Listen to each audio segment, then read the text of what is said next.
ایک حدیث کی روح سے حضور نے فرمایا کہ جب اس امت کے آخری اور سب سے بڑے مجدد کا ظہور ہوگا، حضرت مہدی جنہیں ہم جانتے ہیں، تو ان کی حکومت کو عرب میں قائم کرنے کے لیے فوجیں مشرق سے آئیں گی. یخرج ناس من المشرق یؤطئون للمہدی یعنی سلطان. معلوم ہوا کہ عرب کے مشرقی علاقے میں کہیں وہ پہلے نظام قائم ہو چکا ہوگا. ایک اور حدیث میں آتا ہے کہ جس میں گویا کہ پیشین گوئی ہے کہ یروشلم مسلمانوں کے ہاتھوں سے نکلا ہوا ہوگا اس وقت جیسے کہ آج ہے. حدیث کے الفاظ یہ ہیں کہ یخرج من خراسان رایات سود لا یردها شیء حتی تنصب بإیلیا. خراسان کے علاقے سے سیاہ پرچم دے کر فوجیں چلیں گی اور یہ پرچم جا کر سیدھے یروشلم میں نصب ہو جائیں گے، کوئی ان لشکروں کا رخ موڑ نہیں سکے گا. آج وہ یروشلم یہودیوں کے قبضے میں ہے اور کوئی دن کی بات ہے، اندیشہ ہے کہ مسجد اقصیٰ جو ہے وہ شہید کی جائے. وہ اپنا سیکنڈ ٹیمپل جو ہے بلڈ کرنا چاہتے ہیں، نقشے تیار ہو چکے، ہر چیز اس کے لیے جو ہے پورا اہتمام ہو چکا. بہرحال یہ تو اشارات ہیں جو احادیث ہمارے پاس ہیں حوالوں کے ساتھ جو اس کے اندر درج ہیں. اب مشرق میں الحمدللہ کہ ہندوستان بھی مشرقی میں تھا، پاکستان اب مشرق میں ہے، افغانستان مشرق میں ہے. خراسان کا لفظ آیا ہے تو خراسان جو ہے حضور کے زمانے میں ایک بہت بڑے علاقے کا نام تھا، جس کا یوں سمجھیے کہ نیوکلیس تو موجودہ افغانستان تھا. کچھ علاقہ پاکستان کا بھی اس میں شامل تھا، جو مالاکنڈ ڈویژن ہے پاکستان کا شمالی، جہاں وہ شریعت کی تحریکیں چلتی رہتی ہیں اور بڑا وہاں پر جو ہے ہنگامہ بھی رہا ہے. اور یہ تھوڑا سا علاقہ ایران کا بھی شامل تھا جو اب بھی خراسان کے پروونس کی حیثیت سے وہ جانا جاتا ہے. اور پھر یہ کہ یہ ترکی ریاستیں بھی اس کے اندر شامل تھی، یہ خراسان تھی. اس کے بارے میں فرمایا کہ وہاں سے فوجیں جائیں گی. اس کے علاوہ ایک حدیث کوئی ہے کہ جس کا حوالہ مجھے نہیں مل سکا، لیکن یہ کہ علامہ اقبال نے چونکہ اس کا اشارہ کیا ہے کہ میرے وطن کو آئی ٹھنڈی ہوا جہاں سے، میرا وطن وہی ہے، میرا وطن وہی ہے. جبکہ وہ ہندوستان کا جو ہے راگ الاپ رہے تھے، اس کو بھی کہا میرے عرب کو آئی ٹھنڈی ہوا جہاں سے. میں نے بعض عربوں سے وہاں میرا چونکہ ملاقات کا موقع ملتا ہے امریکہ وغیرہ میں، تو ہر ملک سے جو ہے لوگ آئے ہوئے ہیں، وہ کہتے ہیں ایسی حدیث کہ حضور نے فرمایا تھا مجھے ہندوستان کی طرف سے ٹھنڈی ہوا آ رہی ہے. بہرحال لیکن اس کا چونکہ حوالہ نہیں ملا ہے تو میں نے صرف یہ کہ علامہ اقبال کے شعر کے حوالے سے تو معلوم ہوتا ہے کہ اس مشرقی خطے کے اندر وہ نظام پہلے قائم ہوگا اور پھر یہاں سے وہ پھیلے گا. چنانچہ ایک اور تیسری حدیث سے میں آپ کو مل جائے گی. حضور نے فرمایا میری امت کے 2 لشکر وہ ہیں کہ جن کو اللہ تعالیٰ نے پیش کی طور پر جو بھی ان میں شریک ہوگا جہنم کی آگ سے چھٹکارے کا پروانہ دے دیا. عصابتان من امتی احرزهم اللہ من النار. ایک وہ ہوگا جو ہندوستان پر حملہ آور ہوگا، دوسرا وہ ہوگا کہ جو دجال کے ساتھ جنگ کرنے کے لیے حضرت مسیح کے پاس پہنچے گا، حضرت مسیح کے ساتھ دینے کے لیے. اب اس سے بھی گمان یہی ہوتا ہے کہ یہی خراسان کا علاقہ، یہ افغانستان، اس کے ساتھ ملحق پاکستان، یہاں سے ظاہر بات ہے کہ پھر ہمیں ہندوستان کو بھی فتح کرنا ہوگا. یہ دارالاسلام رہا ہے. تو گویا کہ ایک حدیث میں 2 لشکروں کا ذکر جمع کرنا جو ہے اشارہ کر رہا ہے کہ یہ اس دور سے متعلق ہے. ورنہ یہ کہ ہندوستان پر تو بہت سے لشکر آئے ہیں، محمود غزنوی بھی آئے ہیں، ان کے حملے ہوئے ہیں، محمد غوری بھی آئے ہیں، سب سے پہلے محمد ابن قاسم آئے ہیں، تو یہ تو بہت لوگ آئے ہیں. لیکن یہ کہ اصل میں ایک حدیث میں 2 کا جمع ہونا جو ہے وہ ادھر اشارہ کرتا ہے کہ یہ اس وقت جب ایک نیوکلیس بن چکے گا خلافت علی منہاج النبوہ کا، تو جیسے جزیرہ نما عرب سے شرق و غرب میں فوجیں چلی تھیں، ایسے ہی مشرق میں ہمارے ہندوستان ہے اور مغرب کے اندر جو ہے یہ ہوتے ہوئے اور ایلیا تک وہ فوجیں پہنچ جائیں گی اور یروشلم جو ہے اس کو یہودیوں کے قبضے سے واگزار کرائیں گی. یہ احادیث اس میں موجود ہے. لیکن اب جو میرے اس دعوت نامہ جو اب میں جس کا تذکرہ کر رہا تھا اس کا دوسرا حصہ شروع ہوتا ہے. ادھر پاکستان اسی مقصد سے حاصل کیا گیا تھا کہ یہاں اسلامی نظام یعنی خلافت قائم کی جائے گی، لیکن ہم اپنی بدعمالیوں کے باعث تاحال مخالف سمت میں سفر کر رہے ہیں اور اب حالات بتا رہے ہیں کہ تخت یا تختہ کے مصداق یا یہاں خلافت قائم ہوگی اور یہ عالمی خلافت کا نقطہ آغاز بنے گا یا پھر یہ ملک ختم ہو جائے. گویا اب معاملہ دوڑو زمانہ چال قیامت کی چل گیا والا ہے اور فوری طور پر قبر کسنی لازم ہے. اس دعوت نامے کے اس مرکزی حصے کے بارے میں آج اس وقت کچھ ذرا تفصیل سے گفتگو کرنا چاہتا ہوں، اور یوں میں کہہ سکتا ہوں اس وقت کہ سلطنت خداداد پاکستان یا ملت اسلامیہ پاکستان کا ایک مرثیہ ہے جو مجھے کہنا ہے موجودہ حالات کے پیش نظر، لیکن یہ مرثیہ میں قرآن مجید کے الفاظ میں پیش کرنا چاہ رہا ہوں، جس کے لیے تمہیداً میں پہلے آپ کو یہ بتانا چاہتا ہوں۔ سورہ انبیاء کی ایک آیت ہے، آیت نمبر 10، لَقَدْ أَنزَلْنَا إِلَيْكُمْ كِتَابًا فِيهِ ذِكْرُكُمْ أَفَلَا تَعْقِلُونَ، ہم نے تمہاری جانب ایک کتاب نازل کر دی، اس میں تمہارا ذکر موجود ہے، تو کیا تم عقل سے کام نہیں لیتے، غور نہیں کرتے، سوچ بچار سے کام نہیں لیتے؟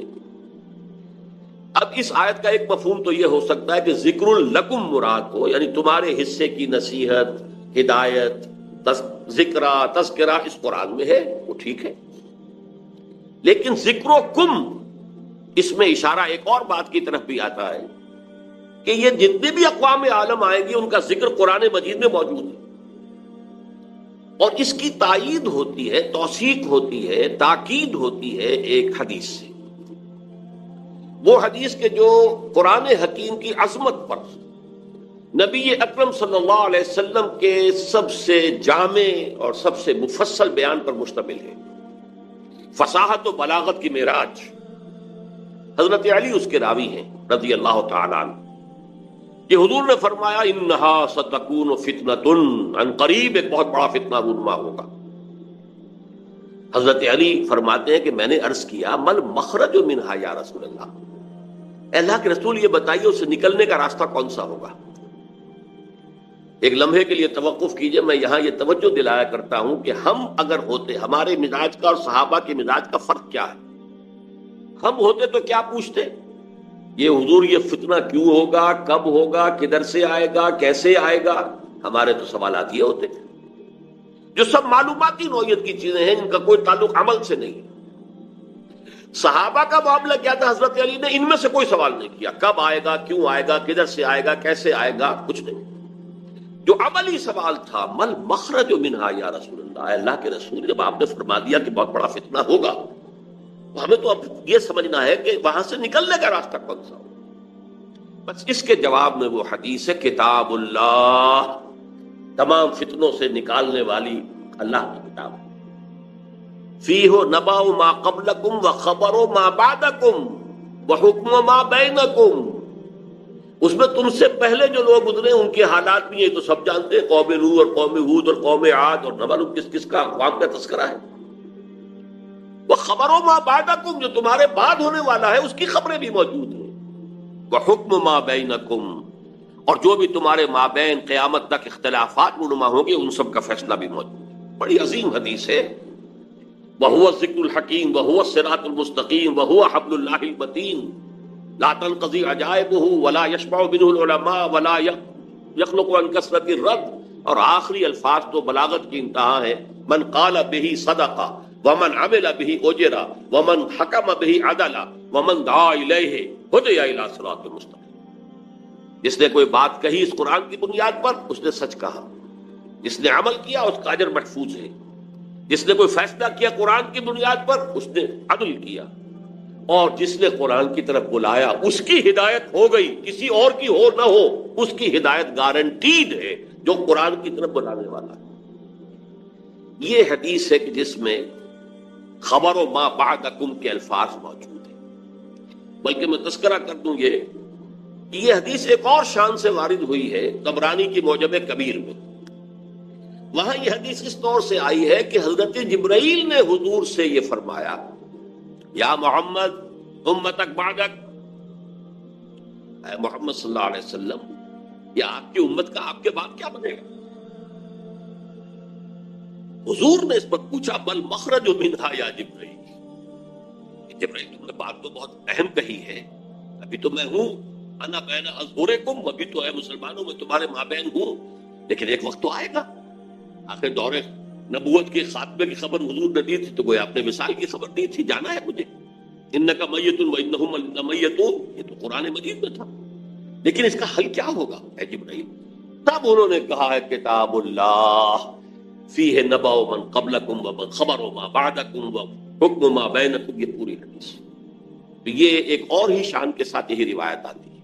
بات میں اس حوالے سے آپ کے سامنے قرآن حکیم کی 6 آیات، اور عجیب یہ حسن اتفاق ہے، سورہ اعراف کی آیات ہیں 175، 176، 177، اور سورہ توبہ کی آیات ہیں 100 نکال دیجئے 75، 76، 77. یہ آئینہ ہے اس وقت میرے اور آپ کے لیے، ملت اسلامیہ پاکستان کے لیے، سلطنت خداداد پاکستان کے لیے. دیکھیے سورہ اعراف میں فرمایا وَاتْلُ عَلَيْهِمْ نَبَأَ الَّذِي آتَيْنَاهُ آيَاتِنَا فَانسَلَخَ مِنْهَا فَأَتْبَعَهُ الشَّيْطَانُ فَكَانَ مِنَ الْغَاوِينَ.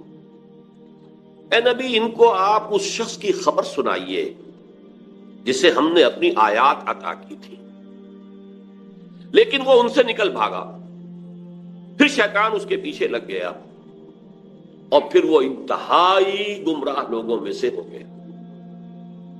وَلَوْ شِئْنَا لَرَفَعْنَاهُ بِهَا، ہم چاہتے تو ان آیات کے ذریعے سے، ان کی بدولت ہم اسے اور بلند کرتے، اس کا مقام، اس کا رتبہ اور اونچا.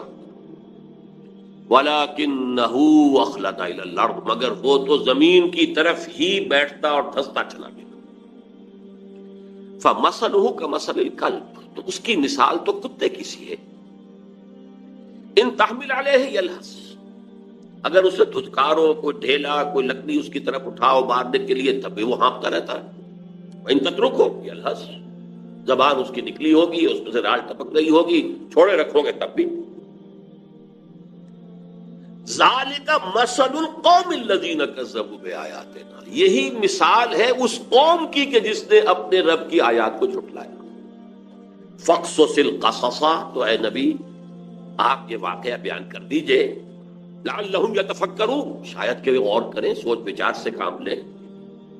ساء مثلا القوم الذین کذبوا بآیات اللہ، بری ہے مثال اس قوم کی جس نے اللہ کی آیات کو جھٹلایا. وانفسہم کانوا یظلمون، اور وہ اپنے اوپر خود ظلم کرنے والے تھے. اب میں اس کی زیادہ تفصیلی تفاصیل میں نہیں جاؤں گا، اگرچہ ایک رائے یہ بھی ظاہر کی گئی ہے کہ یہ کسی شخص معین کا تذکرہ نہیں ہے، بلکہ یہ ایک مثال ہے جو اللہ دے رہا، لیکن یہ بات صحیح نہیں ہے. وَاتْلُ عَلَيْهِمْ نَبَأَ وَاضْرِبْ لَهُمْ مَثَلًا سے بات ہوتی تو اس کا امکان تھا. یہاں تو خبر سنا دیجئے اے نبی، اس کی خبر.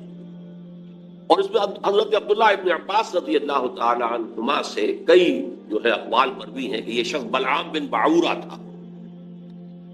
تو جو کتاب گنتی ہے نمبرز تورات کی، اس میں شخص کا ذکر موجود ہے. یہ کنعانی تھا، بعض لوگوں کے نزدیک اسرائیلی تھا، لیکن بہت عابد و زاہد، بہت اونچے مقام پر، صاحب کرامت، بزرگ جسے کہا جاتا ہے. الذی آتیناہ آیاتنا سے مراد یہاں پر کچھ لوگوں نے لیا ہے کہ علم کتاب اسے دی گئی تھی، وہ بات میرے نزدیک صحیح نہیں ہے، بلکہ آیات کہا گیا معجزات کو بھی. جس طرح اللہ اپنے انبیاء کو آیات، ہم نے آیات بینات دے کر رسولوں کو بھیجا، ایسے ہی ہے کہ کوئی بہت عابد زاہد کوئی ہو، عابد مرتاز اور زاہد مرتاز، تو اللہ تعالیٰ اسے کرامتیں عطا کرتا، اس میں کوئی شک نہیں ہے. کرامات الاولیاء حق، اس میں کسی شک و شبہ کی گنجائش نہیں. اللہ تعالیٰ ان کی بزرگی کے ظہور کے لیے، اظہار کے لیے وہ ایسے خرق عادت واقعات ظاہر کرتا. تو با کرامت بزرگ تھا، لیکن پھر وہ جو دنیاوی خواہشات کی طرف ایسا متوجہ ہوا کہ اس کی ساری نیکی، ساری اس کی بزرگی، ساری روحانیت ختم ہو کر رہ گئی، وہ انتہائی پاتال میں جا. بعض مفسرین نے حضور کے دور کے 2 اشخاص کا ذکر بھی کیا ہے. امیہ ابن ابی صلت ایک بہت بڑا شاعر تھا کہ جس کی اشعار میں توحید رچی بسی ہوئی تھی. توقع یہ تھی کہ تو حضور کا سب سے بڑا جو ہے وہ سپورٹر بن جائے گا، لیکن نہیں، مخالف ہو گئے. اسی طریقے سے ابو عامر راہب تھا، جیسے ورقہ ابن نوفل مکے میں تھے، تو وہ جا کر جو ہے وہ شام میں انہوں نے عیسائیت اختیار کی، اور وہ بہت بڑے عالم تھے. کان یکتب التوراۃ بالعبرانیہ. اسی طرح یہ ابو عامر خزرجی تھا، اور یہ بھی عیسائی ہو گیا تھا، شام میں رہا، اور پھر یہ بہت بڑا زاہد اور عابد اور عالم شخص تھا. لیکن یہی بدترین دشمن ہو گیا محمد رسول اللہ کا، جبکہ ورقہ ابن نوفل نے جو ہے حضور کی تصدیق کی تھی جب حضرت خدیجہ رضی اللہ تعالی عنہا لے کر گئی تھی حضور کو ان کے پاس.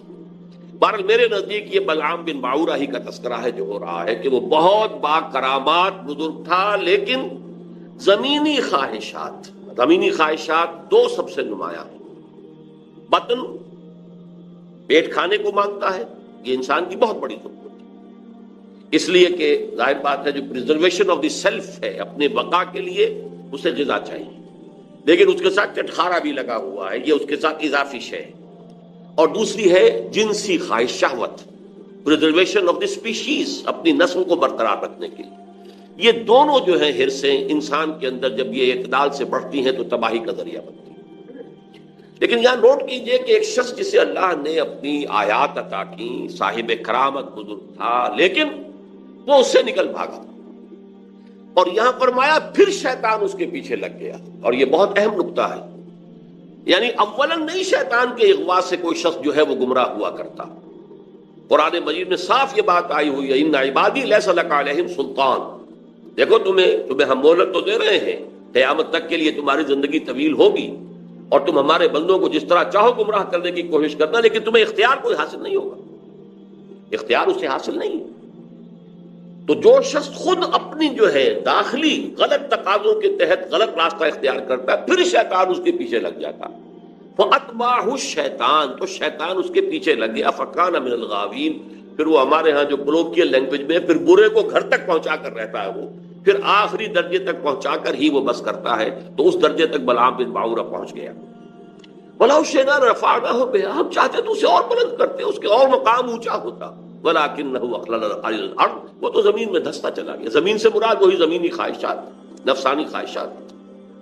فَمَثَلُهُ كَمَثَلِ الْكَلْبِ، اس کی مثال کتے کی۔ اب کتا وہ جانور ہے حیوانات میں، پیٹ اور جنس دونوں شہوتیں اس میں انتہا کو پہنچی، لہذا چاہے خوب پیٹ بھرا ہو، کسی صاحب کا یا کسی میم کا کتا ہو، خوب گوشت کھا کے گھر سے نکلا ہو، لیکن پھر بھی وہ باہر جائے گا تو ہر شے کو سونگے گا کہ شاید کوئی کھانے کی چیز ہو۔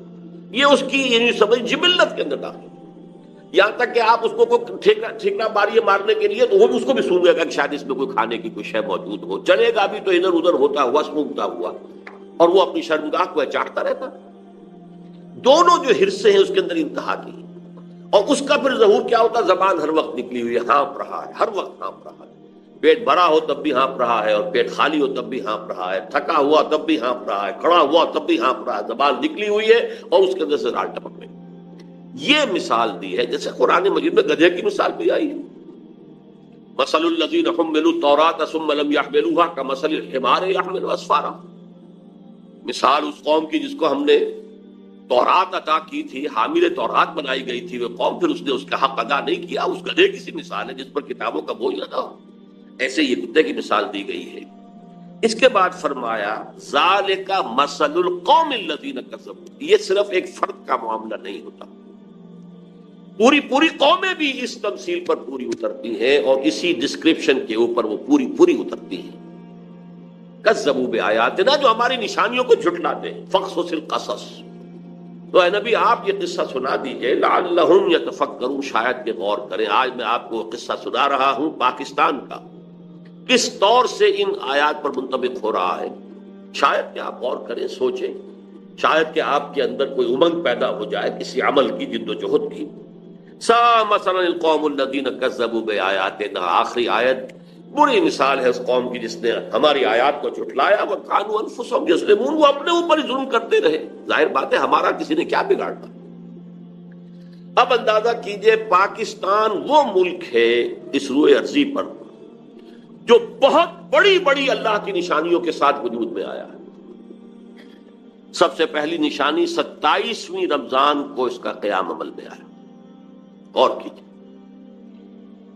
جو بہترین رات ہو سکتی، فیہا یفرق کل امر حکیم، جس میں کہ تمام جو بھی اللہ تعالیٰ کے پختہ فیصلے ہیں وہ کیے جاتے ہیں۔ پاکستان 27ویں شب رمضان مبارک کی، اس میں اس کا وجود ہے۔ پھر غور کیجئے کیسے قائم ہوا، کوئی امید کچھ عرصے پہلے بھی نہیں تھی کسی کو کہ پاکستان قائم ہو جائے۔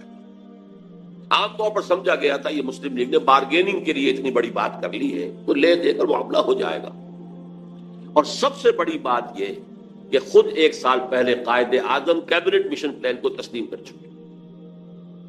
اس کا کیا مطلب تھا کہ کم سے کم 10 سال کے لیے ایک آزاد پاکستان کا وجود مؤخر ہو گیا. نظری طور پر 10 سال کے بعد امکان تھا، لیکن ایک مرتبہ مرکزی حکومت ایک وحدت کے ساتھ اگر وجود میں آ جاتی تو پنڈت نہرو نے جو کہا تھا سچ تو وہی تھا. نکل جاتی ہے جس کی منہ سے سچی بات مستی میں، اس نے وہ سچ کہہ دیا، جس کی وجہ سے پھر قائد اعظم نے جو تسلیم کر لیا تھا کیبنٹ مشن پلان کو، پھر اس سے آپ نے رجوع کیا کہ اس نے کہہ دیا تھا ایک دفعہ بن جائے پھر کون کسی کو علیحدہ ہونے دیتا ہے. اس پر پھر قائد اعظم نے پسپائی کیا. ورنہ اگر وہ خاموش رہتا تو کم سے کم 10 سال تک کوئی امکان نہیں تھا، اور اس 10 سال میں ہندو قوم نے کیا کرنا تھا اس کا آپ تصور بھی نہیں کر سکتے. پھر سوچئے پاکستان قائم ہوا، ہندو قوم ہمارے سے کس قدر تعداد میں زیادہ، تعلیم میں زیادہ، دولت میں زیادہ، تنظیم میں زیادہ، کس قدر منظم قوم تھی، کس قدر تعلیم یافتہ قوم تھی، کتنی ان کے اندر ایک یکجہتی موجود تھی. پھر کانگریس جیسی جماعت، بہت بڑی جماعت، اس میں کوئی شک نہیں، بہت بڑی عوامی جماعت، جس کے ساتھ یہ کہ لیڈرز کی سیکنڈ لائن کی یوں سمجھیے کہ ایک بڑی قطار موجود تھی. یہ نہیں تھا کہ مسلم لیگ بس ایک بگولے کی طرح ایک تحریک کے طور پر اٹھی ہے، اس نے جو بھی حاصل کر لیا، ورنہ مسلم لیگ اصل میں ایک جماعت کی شکل میں منظم ہو ہی نہیں پائی تھی. یہی وجہ ہے کہ پتاشے کی طرح گھل گئی پاکستان میں آتی. لیکن یہ کانگریس اور گاندھی جیسا لیڈر، ہم بہرحال اس کے بارے میں جو بھی رائے رکھتے ہوں، لیکن یہ ہندوؤں کا مہاتما اور پوری دنیا کے اندر اس کی ایک عظمت تسلیم کی جاتی. اور چند مہینے پہلے اس نے کہا تھا کہ پاکستان سے میری لاش پر بن سکتا ہے.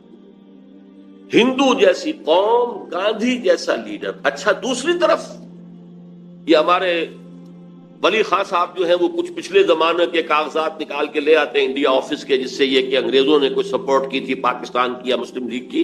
جب پاکستان بنا ہے، ایکچولی وزیر اعظم ماؤنٹ بیٹن یہاں کا وائس رائے، دونوں قائد اعظم سے شدید نفرت رکھنے والے، پاکستان کے تصور کے دشمن.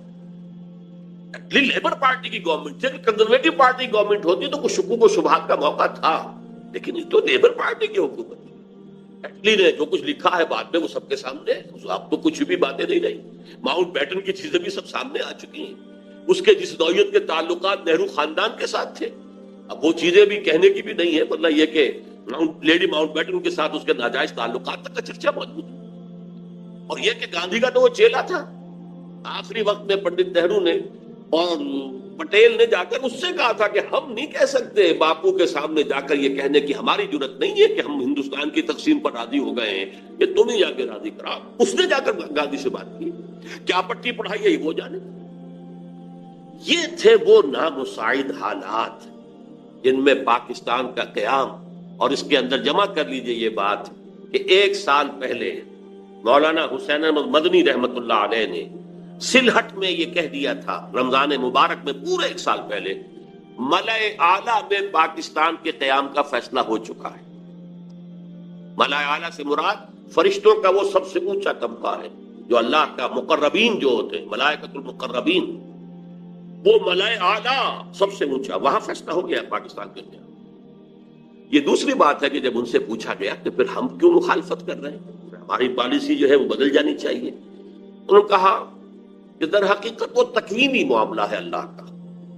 ہمارا کام تکوینیات کے حوالے سے نہیں ہے، بلکہ ہمیں تو اپنی سوچ اور سمجھ سے جو بھی رائے صحیح ہے اسی کے اوپر کام کرنا ہے. لیکن فیصلہ ہو چکا.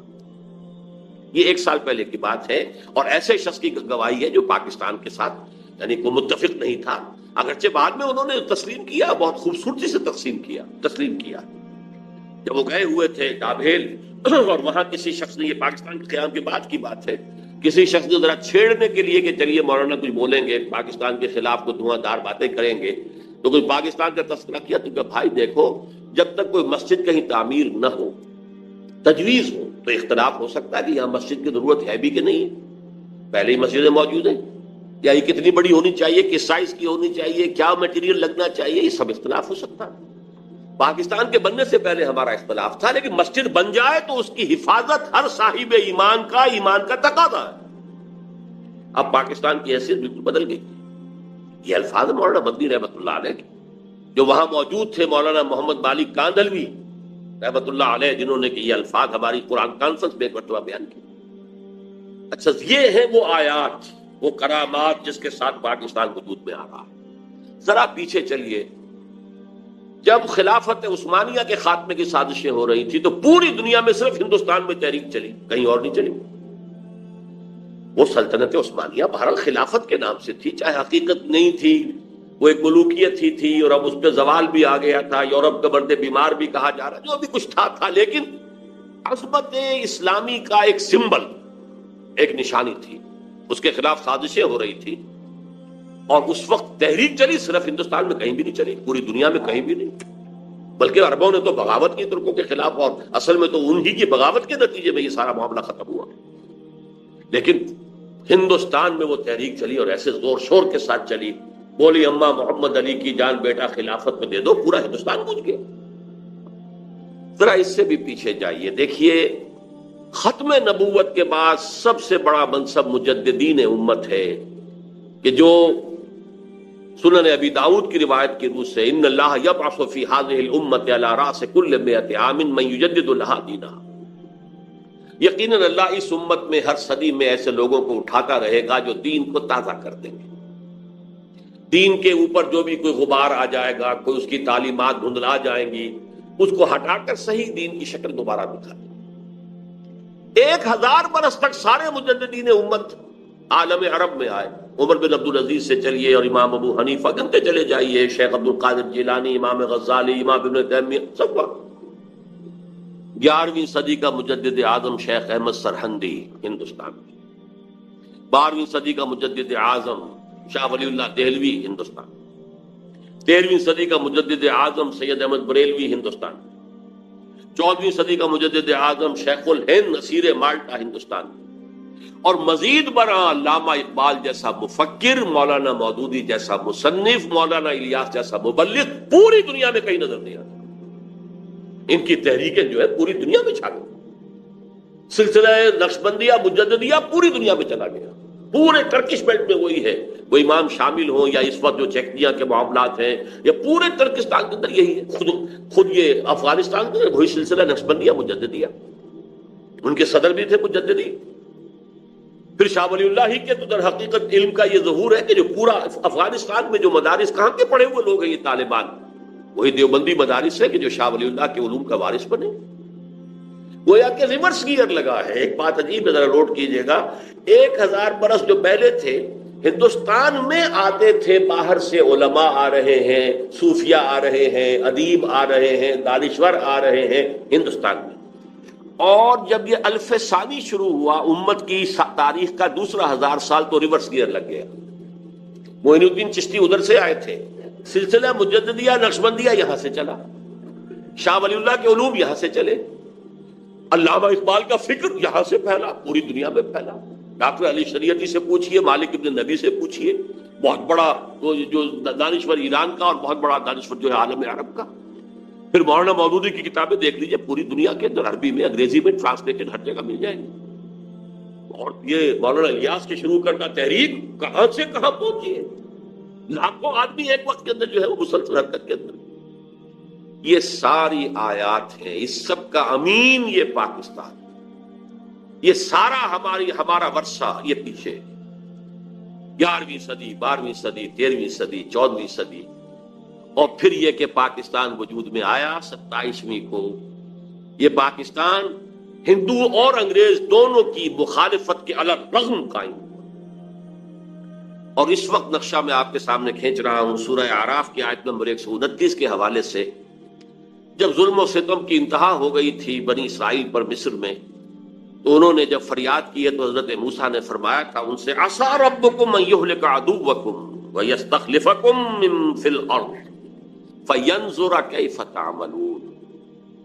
امید ہے کہ تمہارا رب تمہارے دشمن کو ہلاک کر دے گا اور پھر تمہیں زمین کے اندر تمکن عطا کرے گا، پھر دیکھے گا تم کیا کرتے ہو. ویسے تو یہ دنیا کی زندگی افراد کے لیے بھی امتحان گاہ ہے. الزم ہستی سے تو ابھرا ہے مانند حباب، اس زیاں خانے میں تیرا امتحان ہے زندگی. خلق الموت والحیات لیبلوکم ایکم احسن عملا. ہم ایک امتحانی عرصے میں سے گزر رہے ہیں. قوموں کا امتحان اپنی جگہ ہوتا ہے، امتوں کا، ملکوں کا امتحان اپنی جگہ ہے۔ فَيَنْظُرَ كَيْفَ تَعْمَلُونَ، پھر وہ دیکھے گا تم کیا کرتے۔ اب دیکھیے ہمارے ہاں کیا ہوا بدقسمتی سے، مسلم لیگ کی جو ٹاپ کی قیادت تھی، پہلی بات تو یہ ہے کہ مسلم لیگ بحیثیت مسلم لیگ تو تقریباً سمجھیے کہ ختم ہو گئی قائد اعظم کے انتقال کے بعد، زیادہ کہیں گے تو لیاقت علی خان کی شہادت کے بعد۔ لیکن یہ ہے کہ پہلے دن سے بھی ہم نے رخ اسلام کی طرف نہیں کیا۔ ہمیں اپنے بزرگوں کا بھی اب تذکرہ جو ہے کرنا پڑے گا۔ میں قائد اعظم کو ہرگز دھوکے بعد آدمی نہیں سمجھتا، جھوٹا نہیں سمجھتا، صاحب کردار آدمی تھے۔ میری تعویل یہ کہ انہوں نے یہ سمجھا تھا کہ اگر پاکستان ایک نوزائیدہ مملکت ہے، ہم نے فوراً اسلام کا ڈنکا بجا دیا اور نعرہ لگا دیا تو پوری دشمن قوت جو ہے ہمیں دبوچ لے گی۔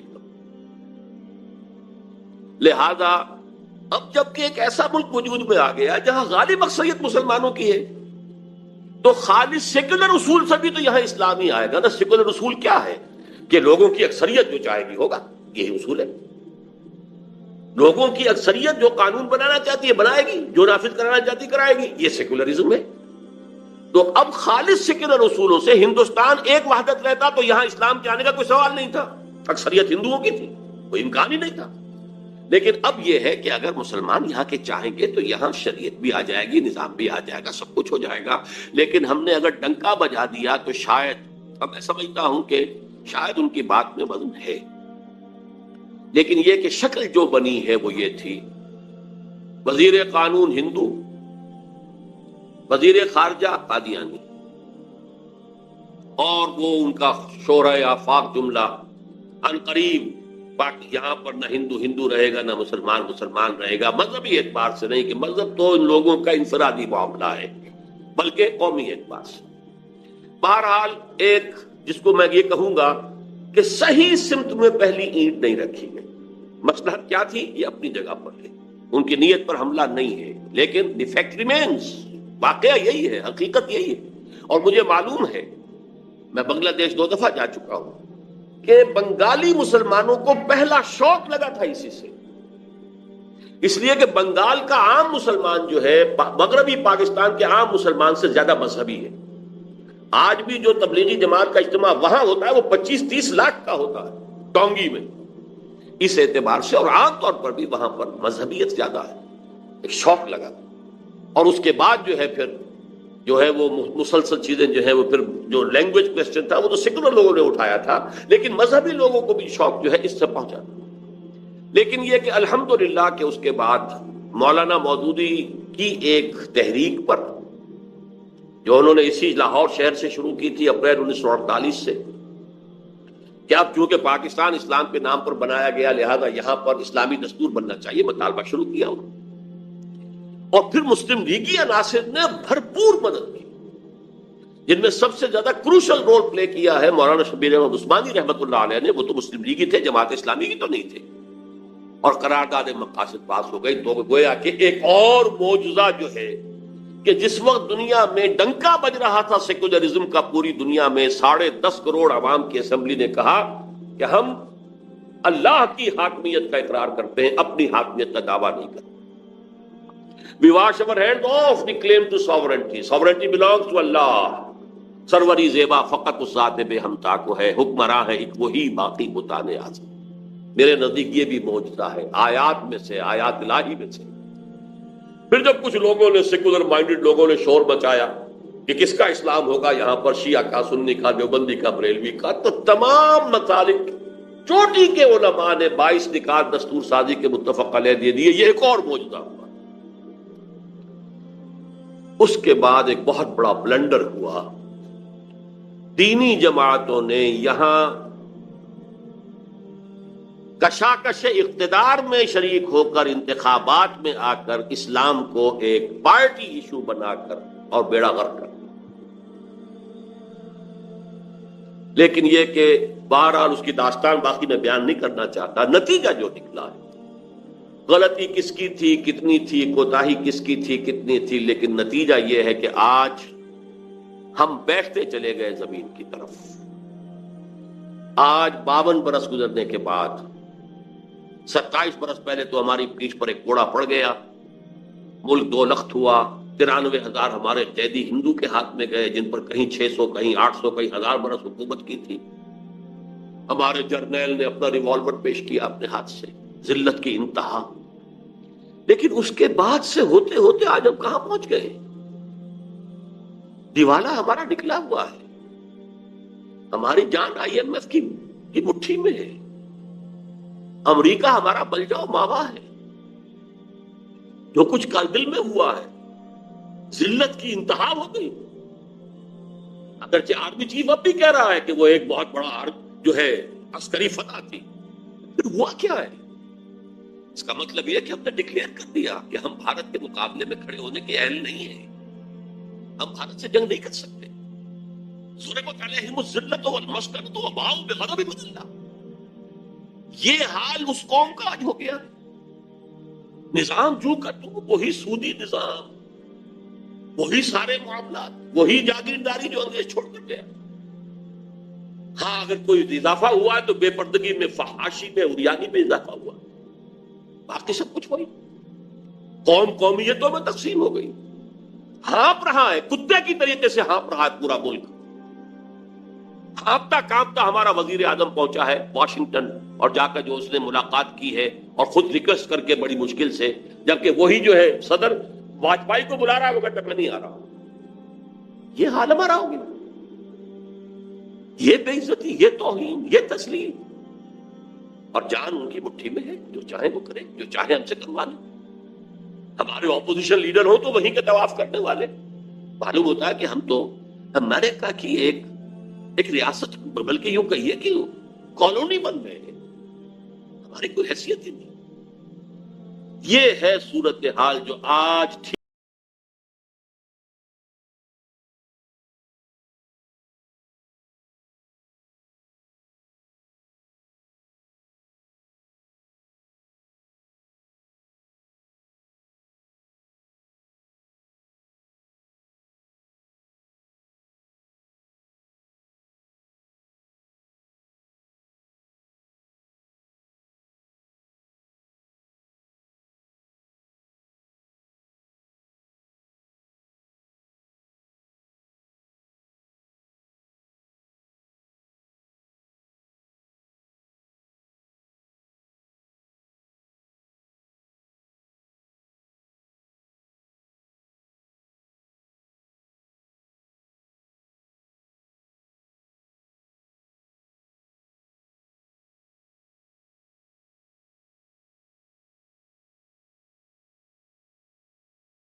ملک کے جو سیاح آتا تھا ہندوستان سے، وہ کہتا تھا کہ ہم ایک پسماندہ ملک سے ایک ترقی یافتہ ملک میں آ گئے، اور جو یہاں سے ادھر جاتا تھا وہ کہتا تھا ہم ترقی یافتہ ملک سے ایک پسماندہ ملک میں آ گئے۔ آج حال کیا ہے؟ مشرقی پنجاب کے اندر تمام فارمرز کے لیے بجلی مفت، صرف مشرقی پنجاب کافی ہے پورے ہندوستان کو فیڈ کرنے کے لیے۔ ہمارا کیا حال؟ ہمارے کھیت سوکھے رہتے ہیں، بجلی کا بل کون ادا کرے گا؟ ذرا کھڑے ہو جائیے، جو نہر انہوں نے نکالی، 700 میل لمبی نہر نکالی، 700 میل، اور راجستھان کو ہرا بھرا کر دیا ہے۔ کوئی کھڑا ہو سندھ کی سرحد پر، تھرپارکر کی سرحد پر، تو ادھر نظر آئے گا ٹیبے ٹیبے، ریت ہی ریت، اور ریگستان ادھر گل و گلزار ہے۔ 700 میل لمبی اور سیمنٹ لائن، پوری کی پوری نہر 700 میل کی جو ہے وہ کنکریٹ کے لائننگ کے ساتھ ہے، جس سے نہ سیپیج ہوگا، نہ اس سے جو یہ زمین کا جو کی خرابی پیدا ہوتی ہے، کوئی کلر ہو، کچھ نہیں ہو۔ وہ کہاں سے کہاں پہنچ گئے؟ آج ان کے ہاں بحث ہو رہی ہے کہ ہمیں تو وہ بنانے میزائل کے جو امریکہ تک مار کریں۔ یہ پاکستان کیا شے ہے؟ پاکستان اور چین کیا شے ہے؟ ان کی نیوی پورے انڈین اوشن کے اوپر اس وقت جو ہے وہ حاوی ہے۔ آسٹریلیا اور ساؤتھ افریقہ گھبراتا ہے اس سے۔ یہ حال، ہم کہاں ہیں؟ کس جگہ کھڑے؟ یہ ذلت، ضربت علیہم الذلۃ والمسکنۃ وباؤوا بغضب من اللہ۔ لیکن جب تک ابھی اللہ مہلت دے رہا ہے. ویسے تو صحیح بات یہ ہے کہ سن 71 میں اگر وہ یک طرفہ سیز فائر نہ ہوتا، اللہ نے وہ جو اللہ کی انگلیوں میں ہوتے ہیں تمام انسانوں کے دل، نکسن کا جس کو کہ گاندھی مر گئی کہتے کہتے pro Pakistan tilt of Nixon administration, Nixon نے ڈائریکٹ لائن کے اوپر جو ہے ہاٹ لائن کے اوپر کوسیجن سے کہا، کوسیجن نے جو ہے ڈائریکٹ کہا ہے اندرا گاندھی سے بس جو ہو گیا ہو گیا، یونیلیٹرل سیز فائر، ورنہ ہمارا حال کیا تھا؟ سیالکوٹ کا سیکٹر ٹوٹا ہوا تھا، راجستھان کا سیکٹر ٹوٹا ہوا تھا، لے دے کر ایک ٹھکا خان جو ہے ٹاسک فورس لے کر بیٹھا ہوا تھا سلیمان کی ہیڈ کوارٹرز پر. ایئر فورس ہماری تقریباً جو ہے وہ مفلوج ہو چکی تھی. وہ اواکس کی قسم کے جو ہے وہ ہیلی کاپٹر رشیا نے اسے دے دیے تھے کہ ہمارا ہلتا بھی تھا جہاں تو انہیں معلوم ہو جاتا تھا. ہماری نیوی کو ہٹ کر گئے وہ آ کر ہماری بندرگاہ کے اندر. لینڈ ڈیفنسز کی فکر ہو رہی تھی کہ کہیں وہ اتر ہی نہ آئے ہماری خشکی کے اوپر سمندر کے راستے سے.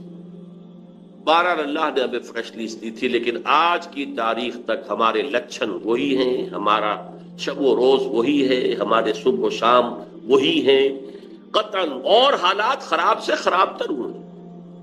جو اربوں کے غبن ہوئے وہ تو بعد میں ہوئے.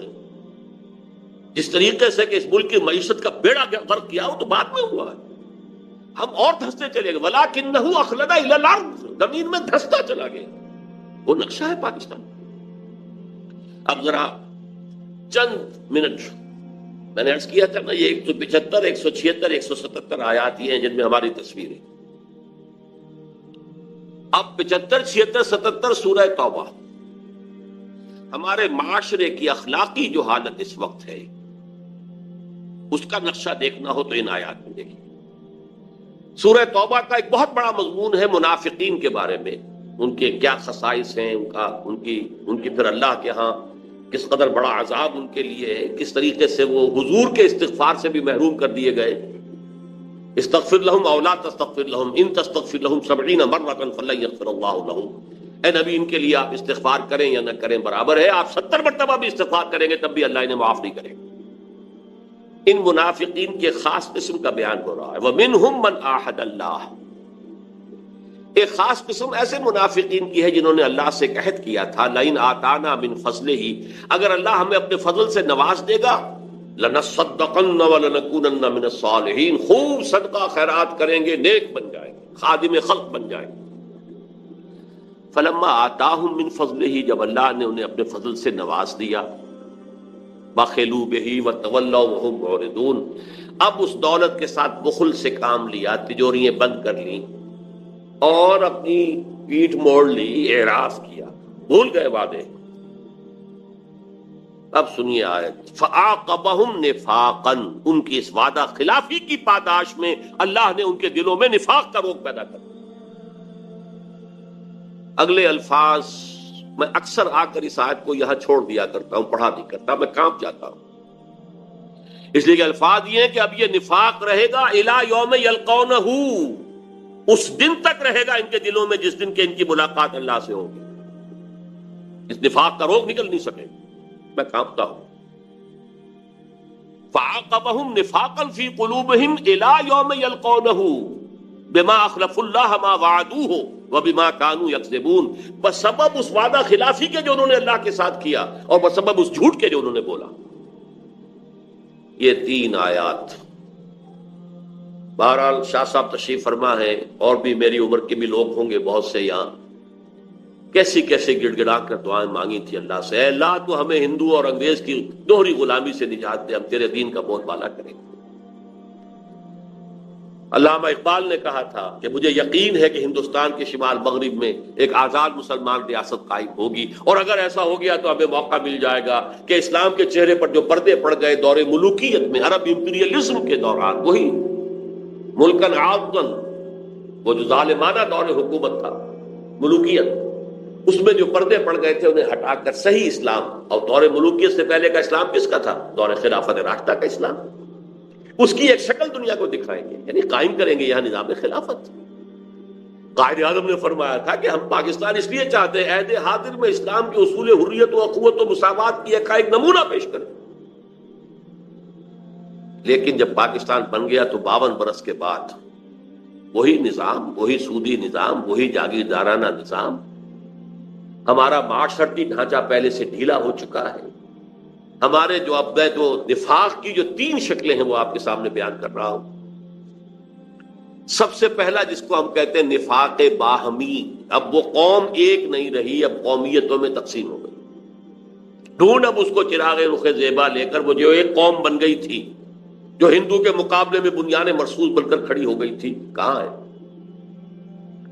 یہ قومیتیں ہیں، عصبیتیں ہیں، ایتھنک ہیں، لنگوسٹک ہیں، صوبائیت کا ایک افریت ہے. سب چیخ رہے ہیں جاننے والے کہ کالا باغ ڈیم نہ بنا تو چند سالوں کے بعد یہ سب پھر وہی باریں جو ہوتی تھی یہاں پنجاب کے اندر، گنجی بار اور نیلی بار اور یہ سب باریں ہوں گی. یہ یہاں کی ساری زرخیزی ختم ہو جائے گی. دونوں آپ کے ڈیم سلٹ اپ ہو رہے ہیں، مسلسل سلٹ اپ ہو رہے ہیں. کیا ہوگا؟ لیکن نہیں، صوبائیت راستے میں آئی. اتنا بھاری مینڈیٹ لے کر آنے والے نے بھی بڑا اعلان کر دیا تھا بنائیں گے، پھر کیسے چپ ہو کے بیٹھ جانا پڑا. اس کا اب نام بھی نہیں، ذکر بھی نہیں، کوئی تذکرہ بھی نہیں. کیوں؟ صوبائیت مسئلہ، شیعہ سنی کا مسئلہ. یہ ساری منافقت باہمی، نفاق باہمی، یہ نتیجہ ہے اس کا اللہ کے ساتھ بدعہدی کا اور خلاف ورزی. سب سے بڑی بات یہ کہ جو اخلاق کا دیوالہ نکلا ہے، مالیات کا جو دیوالہ نکلا ہے وہ تو سب کے علم میں ہے، لیکن اخلاق کا جو دیوالہ نکلا ہے، اور اس کے لیے 2 حدیثیں میں آپ کے سامنے رکھ دوں. حضور نے فرمایا، اور یہ متفق علیہ روایت ہے، بخاری اور مسلم دونوں کی، حضرت ابو ہریرہ سے، آیت المنافق ثلاث، منافق کی 3 نشانیاں ہیں. اور مسلم شریف کی روایت میں اضافی الفاظ ہیں، وَإِن صَامَ وَصَلَّى وَزَعَمَ أَنَّهُ مُسْلِمٌ. خواہ وہ شخص نماز پڑھتا ہو، روزہ رکھتا ہو اور اپنے آپ کو مسلمان سمجھتا ہو، لیکن اگر یہ 3 چیزیں ہیں تو کٹر منافق ہے.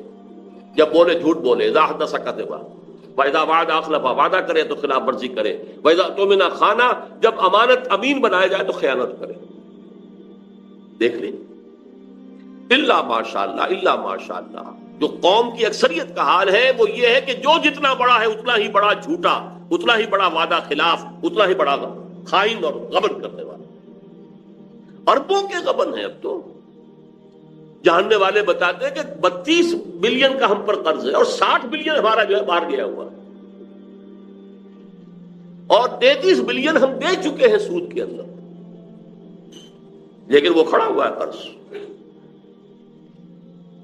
اخلاق کا دیوالہ نکل گیا. دوسری حدیث میں عبداللہ ابن عمرو ابن العاص سے ہے، وہ بھی متفق علیہ. حضور نے فرمایا 4 چیزیں ایسی ہیں جو کسی میں ہے تو کٹر منافقاً خالصاً، خالص منافق ہے، اور اگر ان میں سے ایک ہے تو وہ ایک حصہ جو ہے نفاق کا اس کے اندر موجود ہے، جب تک کہ وہ اسے اپنے آپ کو پاک نہ کر لے. 3 چیزیں وہی ہیں جو پہلی حدیث میں تھیں. چوتھی یہ کہ وَإِذَا خَاصَمَ فَجَرَ، جب کہیں جھگڑا ہو جائے تو فوراً جو ہے تو تکار پر اور گالم گلوچ پر اتر آئے، آپے سے باہر ہو جائے. دیکھ لیجیے، یارڈ سٹک لے لیجیے ہاتھ میں، معاشرے کو ناپ لیجیے. میں بڑے دکھی دل کے ساتھ کہہ رہا ہوں، اس وقت روئے ارضی کی سب سے بڑی منافق قوم مسلمانوں نے پاکستان،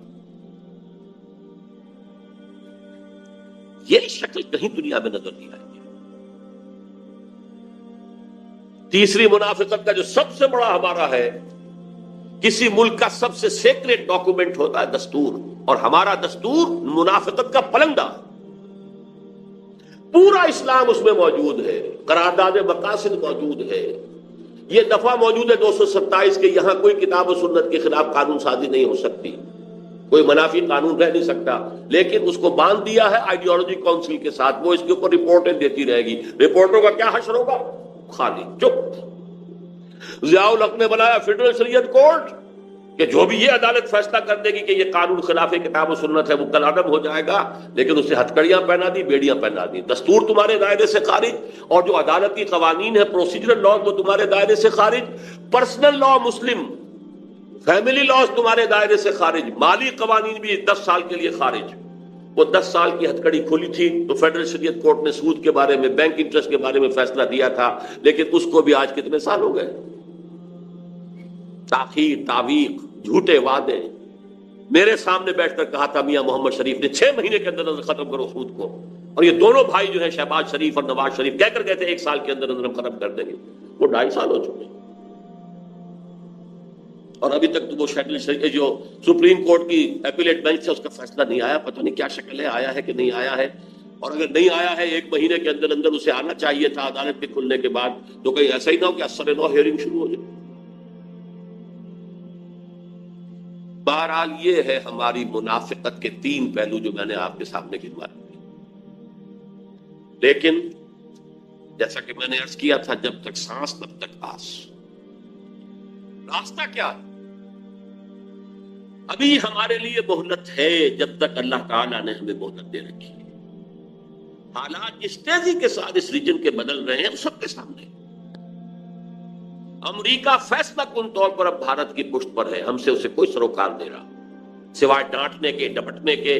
کبھی اپوزیشن کو ڈانٹ آ گئی، کبھی حکومت کو ڈانٹ آ گئی، کبھی کسی اور کو ڈانٹ آ گئی، ڈانٹیں آ رہی ہیں، جھڑکیاں آ رہی ہیں، دھمکیاں آ رہی ہیں، اس کے سوا ہمارے ساتھ کوئی سروکار نہیں۔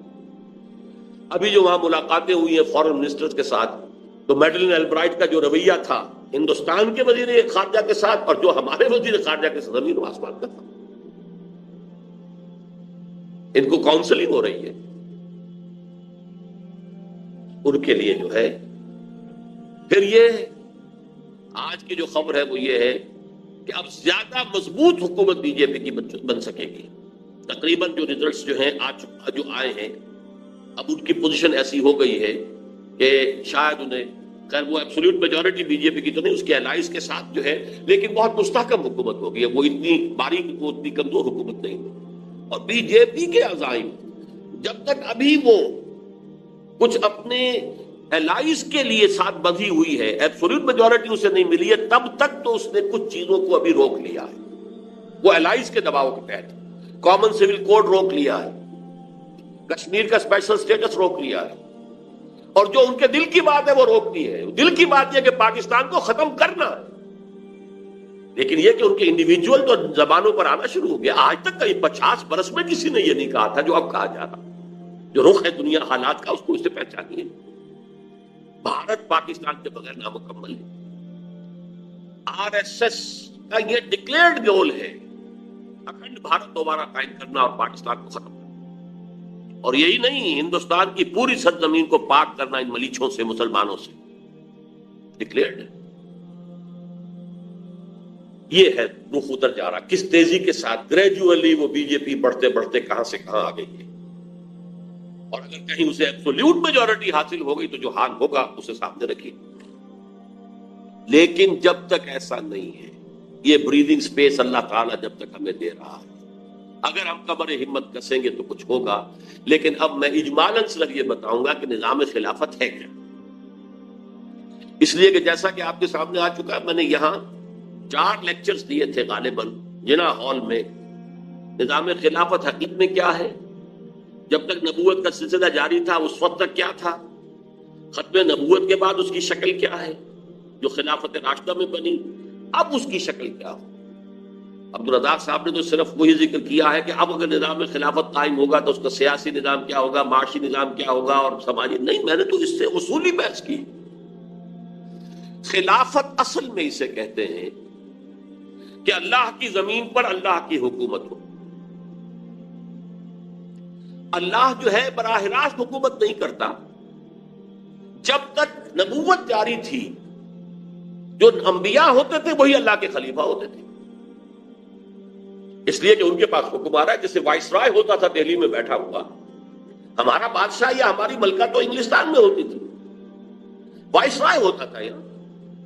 ان دونوں کے درمیان ربط کیا تھا، جو حکم وہاں سے آئے گا، ہز میجسٹیز گورنمنٹ، ہر میجسٹیز گورنمنٹ کا، وہ تو اسے نافذ کرنا ہے وائس رائے کو، اس میں چون و چرا نہیں کر سکتا۔ جہاں کوئی حکم وہاں سے نہیں آیا، یہاں لوکل اپنے حالات کو دیکھ کر جو بہترین اس کی رائے بنے گی، اپنے ججمنٹ، اپنے اجتہاد سے فیصلہ کر سکتا ہے۔ یہ خلافت ہے، یہ وائس ریجنسی ہے۔ ہمارے لیے تو بہت آسان ہے کہ 1947 سے پہلے جو نظام تھا تقریباً 100 برس جو رہا ہے وہ کیا ہے، 90 برس نظام رہا 1857 سے 1947 تک۔ اس سے پہلے تو ایسٹ انڈیا کمپنی تھی، لیکن اس کے بعد 1857 کے بعد سے یہ خلافت کا نظام تھا۔ تو جب تک نبوت چل رہی تھی نبی ہی نمائندہ تھا، تو نبی ہی خلیفہ تھا۔ اسی لیے کہا گیا یا داؤد انا جعلناک خلیفۃ فی الارض، اے داؤد ہم نے تمہیں زمین میں خلافت عطا کی ہے۔ جو حکم ہمارا آئے گا اس کو نافذ کرو، بات ختم ہو گئی۔ جہاں ہمارا حکم نہیں ہے اپنا بہترین ججمنٹ استعمال کرو۔ فَحْكُمْ بَيْنَ النَّاسِ بِالْعَدْلِ، لوگوں کے درمیان عدل سے کام کرو۔ جب تک نبی، اسی لیے ایک حدیث میں ہے کہ کانت بنو اسرائیل تسوسہم الانبیاء کلما ہلک نبی خلقہ نبی، 1400 برس تک تقریباً تار ٹوٹا ہی نہیں، بنی اسرائیل میں کوئی نہ کوئی نبی ہر وقت موجود رہا۔ بنی اسرائیل کے سیاسی معاملات، قومی معاملات انبیاء کے ہاتھ میں ہوتے تھے۔ جیسے ہی کسی نبی کی ہلاکت ہوتی تھی دوسرا نبی اس کی جگہ ہو جاتا تھا۔ حضرت داؤد کا فوت ہوئے، حضرت سلیمان، وہ بھی نبی تھے، یہ بھی نبی تھے، یہ بھی خلیفہ تھے، وہ بھی خلیفہ تھے۔ چنانچہ جو مدینے میں پہلی ریاست بنی ہے اور جو پھر پورے جزیرہ نما عرب کو محیط ہو گئی 10 سال کے اندر اندر، اس کا خلیفہ کون تھا؟ خلیفہ تھے محمد الرسول اللہ صلی اللہ علیہ وسلم۔ یہ لفظ آپ کے لیے استعمال نہیں ہوتا، لیکن ظاہر بات ہے امیر المومنین کون تھے اس وقت؟ محمد الرسول اللہ صلی اللہ علیہ وسلم۔ خلیفہ کون تھے؟ جیسے داؤد خلیفہ تھے، محمد الرسول اللہ خلیفہ۔ اللہ کا جو حکم آیا آپ نے نافذ کیا، جہاں حکم نہیں آیا اپنی ثوابدید سے فیصلہ کیا۔ البتہ جب حضور پر نبوت ختم ہو گئی، اب اجتماعی خلافت کا دور شروع ہوا۔ اب کسی کے پاس ڈائریکٹ جو ہے وہ اللہ کے ساتھ لنک جو ہے کہ وہاں سے حکم آ رہا ہو، وہی کے ذریعے سے وہ ختم ہو، کھڑکی بند ہو گئی وہی کی۔ یہ اللہ کی کتاب ہے تمہارے پاس، یہ نبی کی تمہاری سنت ہے تمہارے پاس، گو ہیڈ، 2 آنکھوں سے اپنا راستہ دیکھو اور اجتہاد کرتے ہوئے آگے بڑھو۔ اور اب خلیفہ چنا جائے گا مسلمانوں میں سے۔ اب یہ الیکٹڈ پوسٹ بنی، یہ نامینیٹڈ بائی اللہ نہیں ہے۔ یہ جو ہے اہل تشیع کا تصور ہے وہ امامت کا، کہ وہ مامور من اللہ ہوتے تھے، جو ائمہ تھے ان کے 12ویں کو وہ کہتے ہیں کہ روپوش ہیں، ابھی وہ ظاہر ہوں گے، اور یہ کہ وہ معصوم تھے۔ ہمارے نزدیک معصومیت بھی ختم، نبوت جب ختم ہوئی معصومیت ختم، ماموریت من اللہ ختم۔ کوئی شخص اپنی ذاتی جو ہے کلیم نہیں کر سکتا کہ میں مطاع ہوں، میرا حکم ماننا پڑے گا، نہیں۔ دلیل لاؤ کتاب و سنت سے، یا پھر باہمی مشورہ سے بات کرو، امرہم شورا بینہم۔ کوئی شخص کلیم نہیں کر سکتا جو میں کہوں اس کو ماننا پڑتا۔ نو، یہ ابو بکر کا بھی مقام نہیں تھا، عمر کا بھی نہیں تھا، کسی اور کا کیا ہوگا؟ تاب دیگرہ چہ رسد۔ اس کو کہا ہے حضرت عمر نے امر المسلمین۔ یہ بہت ایک اہم واقعہ ہے سیرت فاروقی کا، آخری سال تھا ان کا دور خلافت کا، حج پر تھے، لوگ بہت جمع تھے۔ حضرت عبد الرحمن ابن عوف نے کچھ میں گوئی سنی، حضرت عمر کے پاس آئے رضی اللہ تعالیٰ عنہ کہ میں امیر المومنین، میں لوگوں کی کچھ میں گوئی سن رہا ہوں۔ وہ یہ کہہ رہے ہیں کہ جیسے ہی عمر کی آنکھ بند ہوگی ہم بغیر مسلمانوں کو مشورے کی مہلت دیے ہوئے فلاں شخص کے ہاتھ پر فوراً بیعت کر لیں گے، ٹائم دیں گے ہی نہیں۔ اب اس میں یہ ذکر نہیں ہے کس کے لیے تھا یہ۔ حضرت عمر نے کہا اچھا تو ابھی اعلان کرو، لوگوں کو جمع کرو، تو میں ابھی خطبہ دوں گا۔ فَمُحَذِّرُهُمْ هَؤُلَاءِ الرَّعَدْ الَّذِينَ يُرِيدُونَ أَن يَخْسَبُوا أَمْرَ الْمُسْلِمِينَ۔ جمع کرو لوگوں کو تاکہ میں وارن کروں ان لوگوں کی سازش کے خلاف کہ جو مسلمانوں کے معاملے کو غصب کرنا چاہتے ہیں۔ یہ تو مسلمانوں کا فیصلہ ہوگا کہ وہ مشورے سے طے کریں گے کون ہو۔ یہ تو گویا کہ امر المسلمین کو غصب کر رہے ہیں، غاصبانہ قبضہ کرنے کے اگر یہ خیال ہے کہ اچانک ایک شخص کے ہاتھ پر بیعت کر لیں گے۔ تو انہوں نے یہ پھر مشورہ دیا کہ امیر المومنین یہ موسم حج ہے، ہر طرح کا آدمی آیا ہوا ہے، ہر کونے سے آیا ہوا ہے، خامخواہ یہاں کوئی کنٹروورسی شروع ہو گئی تو کوئی اس کے برے نتائج نکل سکتے ہیں، آپ مدینہ منورہ جا کر یہ کام کیجئے۔ تو انہوں نے مان لیا، مدینہ جا کر پہلا کام یہ کیا ہے کہ خطبہ دیا اور اس میں تفصیل سے کہا کہ یہ امر المسلمین ہے، اگر من بایع امیرا عن غیر مشورۃ المسلمین فلا بیعۃ لہ، اگر مسلمانوں کی باہمی مشاورت کے بغیر کسی کے ہاتھ پر بیعت ہو گئی تو وہ بیعت جو ہے نل اینڈ وائڈ ہوگی۔ تو گویا کہ خلافت راشدہ میں اب آ کر وہ شخصی خلافت اجتماعی خلافت میں بدل گئی۔ یہاں ہمارے دور کے ایک بہت بڑے مفکر نے اس کو اصل میں جدید جو نظریہ ہے ڈیموکریسی کا اس کے ساتھ پیرلل لانے کے لیے اصطلاح استعمال کی ہے کہ ڈیموکریسی میں کیا ہے، سوورنٹی، یعنی یہ کہ پاپولر سوورنٹی کی بنیاد پر ہے۔ تو خلافت کیا ہے، پاپولر وائسریجنسی ہے، پاپولر وائس ریجنسی، لیکن مجھے اختلاف ہے، اس لیے کہ پاپولر وائس ریجنسی اور پاپولر ساورنٹی کے اندر یہ آئے گا کہ ہندو مسلم کوئی بھی ہو، غیر مسلم ہو مسلمان ہو، سب کی رائے کو اس میں دخل ہوگا. نہیں، یہ نہیں، یہ امر المسلمین ہے. خلافت صرف مسلمانوں کا حق ہے جو اللہ کو حاکم مطلق مان کر اس کے سامنے خود اپنی انڈیویجول اختیار کو بھی اس کے قدموں میں ڈال چکے ہیں.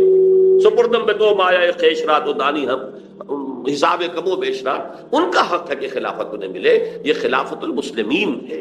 یہ پاپولر اس معنی میں نہیں ہے کہ کسی ملک کے اندر رہنے والے ہندو ہوں، مسلمان ہوں، سکھ ہوں، پارسی ہوں، عیسائی ہوں، وہ سب کے سب جو ہے خلافت کے اہل ہیں. پاپولر ساورنٹی سے یہ معاملہ مختلف ہے. تو یہ ہے vice regency of the Muslims. چنانچہ یہ میں آپ سے عرض کر دوں، میں بہت مختصر کر رہا ہوں بات کو. میرے پاس آئے تھے یہاں امریکن کونسلیٹ جو ہے اس کے پولیٹیکل آفیسر جیمز ایف کول. یہ ذرا دو سال پرانی بات ہے. کیونکہ میرے بیانات خلافت کے بارے میں آ رہے تھے اخبارات میں، تو وہ آئے کہ میں سمجھنا چاہتا ہوں خلافت کا نظام کیا ہے، آپ کی مراد کیا ہے خلافت سے. تو میں نے ایک تو اس وجہ سے بھی کہ ان کے لیے معاملہ آسان ہو جائے، اور دوسری وجہ بھی تھی، وہ بھی میں بعد میں آپ کو بتا دوں گا. میں نے ان سے کہا دیکھیے، آپ اپنے ملک کا دستور لے لیجئے امریکہ کا، اس میں 3 چیزیں شامل کر دیجئے، وہ آج کی دنیا کا بہترین خلافت کا نظام بن جائے گا. وہ چوکا. میں نے کہا دیکھیے وہ 3 چیزیں کیا ہیں. پہلی چیز کہ یہاں ساورنٹی گاڈ کی ہے، ماسز کی نہیں ہے.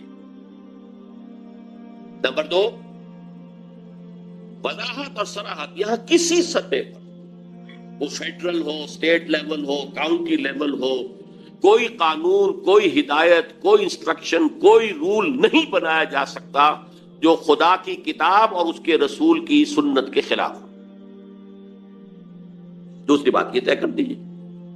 اور یہ بات کہ آیا کوئی شے کتاب و سنت کے خلاف ہے یا نہیں، یہ جیسے آپ کے ہاں ہوتا ہے دستور کی پروویژن میں اگر کہیں کوئی شہری یہ سمجھتا ہے کہ خلاف ورزی ہوئی ہے تو where does he go? Higher judiciary طے کرے گی کہ کسی معاملے میں کتاب و سنت سے تجاوز ہو گیا یا نہیں ہو گیا. تیسری بات یہ طے کرنی ہوگی کہ یہاں غیر مسلم پروٹیکٹڈ مائنورٹی ہوں گے، باقی ہر اعتبار سے مسلمانوں کے برابر ہوں گے، ہر اعتبار سے. 2 چیزوں میں شریک نہیں کیے جا سکتے.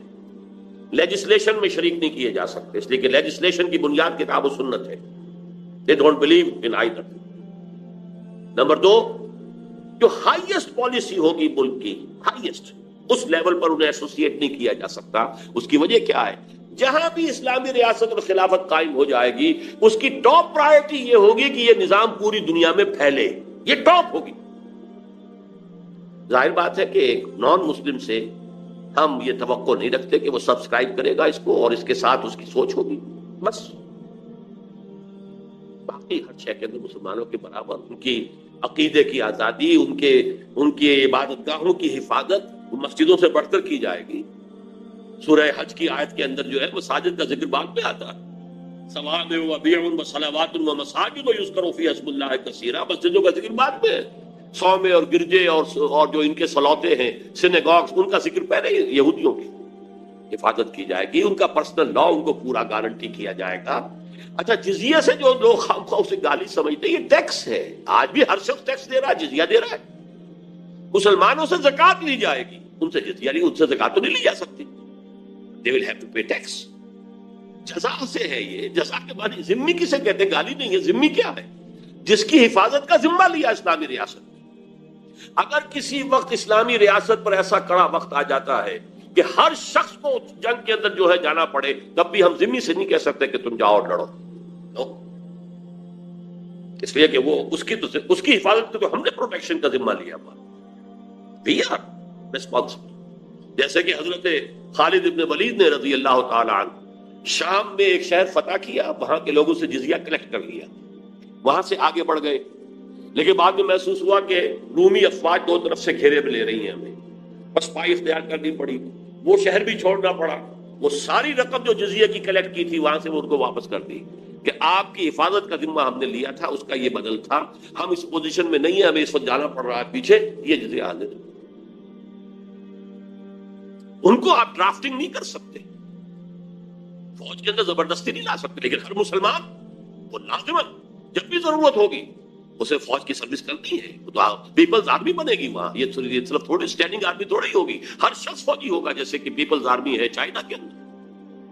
بھارت میں نے اس سے کہا یہ تین چیزیں آپ شامل کر دیجئے تو دنیا کا بہترین، اور اس کی وجہ کیا ہے؟ دوسری واقعہ یہ ہے امریکن سوسائٹی میں دو اعتبارات سے تو قار مذلت کی انتہا ہو گئی۔ Worst form of economic exploitation, اور جو سماجی ان کا جو ہے پورا فیبرک جس طرح ٹوٹ پھوٹ کر رہ گیا، شرم حیا اور خاندانی نظام۔ اب وہ اس سے بڑی بات کیا ہوگی کہ ایک صدر جو ہے ملک کا وہ کہہ رہا ہے کہ عنقریب ہماری قوم کی اکثریت حرام زادوں پر مشتمل ہوگی۔ Bastard people born without any bad luck. چنانچہ انہوں نے اپنے فارموں سے باپ کا نام ہی نکال دیا، اب نام ماں کا نام، بس باپ کا نام ہی مت پوچھو۔ یہ حال ان دونوں اعتبارات سے تو انتہائی ذلت کے اندر جا چکے ہیں۔ مٹھی بھر یہودی سرمایہ دار ہیں، ٹریلینز کے اندر ڈیٹ ہے امریکہ کا، اور ڈیٹر کون ہے؟ قرض خواہ کون ہے؟ یہودی قرض خواہ۔ چنانچہ ساؤتھرن اور ویسٹرن اسٹیٹس جو ہیں یونائیٹڈ اسٹیٹس آف امریکہ کی، ان میں زبردست تحریک چل رہی ہے۔ کتنا وقت لگتا ہے اسے میچور ہونے میں نہیں کہہ سکتا۔ وائٹ کرسچین ملیشیاز، انہوں نے اسلحہ جمع کیے ہوئے ہیں، ان کی بڑی جو ہے ایک جمعیت ہے۔ ان کا کہنا یہ کہ federal government of the United States of America is a hostage in the hands of Jews, اور ہمیں ایک اور آزادی کی جنگ لڑنی پڑے گی، جیسے کہ ہم نے انگریزوں سے، برطانیہ سے آزادی کے لیے جنگ لڑی تھی، ایک اور جنگ لڑنی پڑے گی، اور ہمیں اپنے آپ کو آزاد کرنا ہے یہودیوں سے۔ ان کی ہٹ لسٹ پر سب سے پہلے یہودی ہے، پھر مسلمان ہے، پھر وہ جو افرو امریکنز ہیں، چاہے عیسائی ہو چاہے مسلمان ہو، لیکن ٹاپ پر یہودی ہے۔ بہت اسلحہ جب انہی میں سے ایک شخص تھا جس نے کہ اوکلاہوما کی جو تھی فیڈرل بلڈنگ جو ہے اڑائی ہے، فیڈرل، اس لیے کہ فیڈرل گورنمنٹ سے انہیں شدید نفرت ہے کہ it's a hostage in the hands of the Jews. اور ان کا واقعہ یہ 1913 کے بعد سے عجیب ہے، ایک ایسا ملک ہے کہ جو اپنی کرنسی کنٹرول نہیں کر سکتا۔ The issue of dollar, control of dollar is the hand of the banks. ان کو نام تو ریزرو بینک وغیرہ دے دیا جاتا ہے، وہ سب پرائیویٹ بینکس ہیں، کوئی وہاں سرکاری حکومت کا بینک نہیں ہے، اور یہ سب یہودیوں کے ہاتھ میں۔ تو بہرحال اس اعتبار سے اچھی طرح سمجھ لیجئے کہ یہ جو نظام ہے دو اعتبارات سے تو نہایت نیچے ہے، لیکن پولیٹیکل انسٹیٹیوشنز کے اعتبار سے ٹاپ پر ہے۔ انسٹیٹیوشنز کو ایوالو جس طریقے سے کیا، جس طرح صدر کا جو ہے وہاں پر امپیچمنٹ کا ایک معاملہ موجود ہے کہ بھاگ گیا تھا نکسن امپیچمنٹ کا لفظ سنتے ہی، حالانکہ کس قدر اس کے پاس اختیارات ہیں، اور پھر اس کا جو نظام جو ہے بہت خلافت راشدہ سے ملتا ہوا ہے۔ صدر کے ہاتھ میں جو اختیارات ہیں، جس کو چاہے وزیر بنائے، وزیر نہ سینٹ سے ہوگا کوئی ضروری نہیں، بلکہ سینٹ کا کسی آدمی کو وزیر بنائے گا تو وہاں سے اس کو استعفیٰ دینا پڑے گا۔ وزیر جو ہے نہ وہ کانگریس سے ہوگا نہ سینٹ سے ہوگا، صدر کے ہاتھ میں اختیار، جس کو چاہے وزیر بنائے۔ جو بھی ایکسپرٹ ہے، مالیات کا ایکسپرٹ ہے، ضروری نہیں کہ وہ الیکشن لڑ کر بھی آ سکتا۔ کوئی ہے جو ڈیفنس کے معاملات کا بہت بڑا ماہر ہے، ضروری نہیں کہ اس کے پاس بلینز ہو، وہاں بلینز کے بغیر تو الیکشن لڑا نہیں جاتا۔ not necessary that he should be able to succeed in an election۔ یہ نظام بہترین، اور ڈی سینٹرلائزیشن کی یہ انتہا ہے کہ کاؤنٹی لیول کے اوپر تھانے دار بھی الیکٹڈ ہے، شریف، میئر الیکٹڈ، تھانے دار الیکٹڈ۔ یہ سارے دھندے پولیس کے، اور یہاں سے ایس پی کو وہاں بھیج دو، اور یہ فلاں جو ہے ٹائیگر جو ہے یا کوئی اور ہے وہ اس کو وہاں بھیجو، ان کو ان کی جا کے جو ہے وہ مزاج درست کرے۔ لوکل آدمی ہے، شریف ہے، اور اس قدر فریڈم نظر آتی ہے پولیٹیکل، وہاں پر ہے وہ دیکھنے کو۔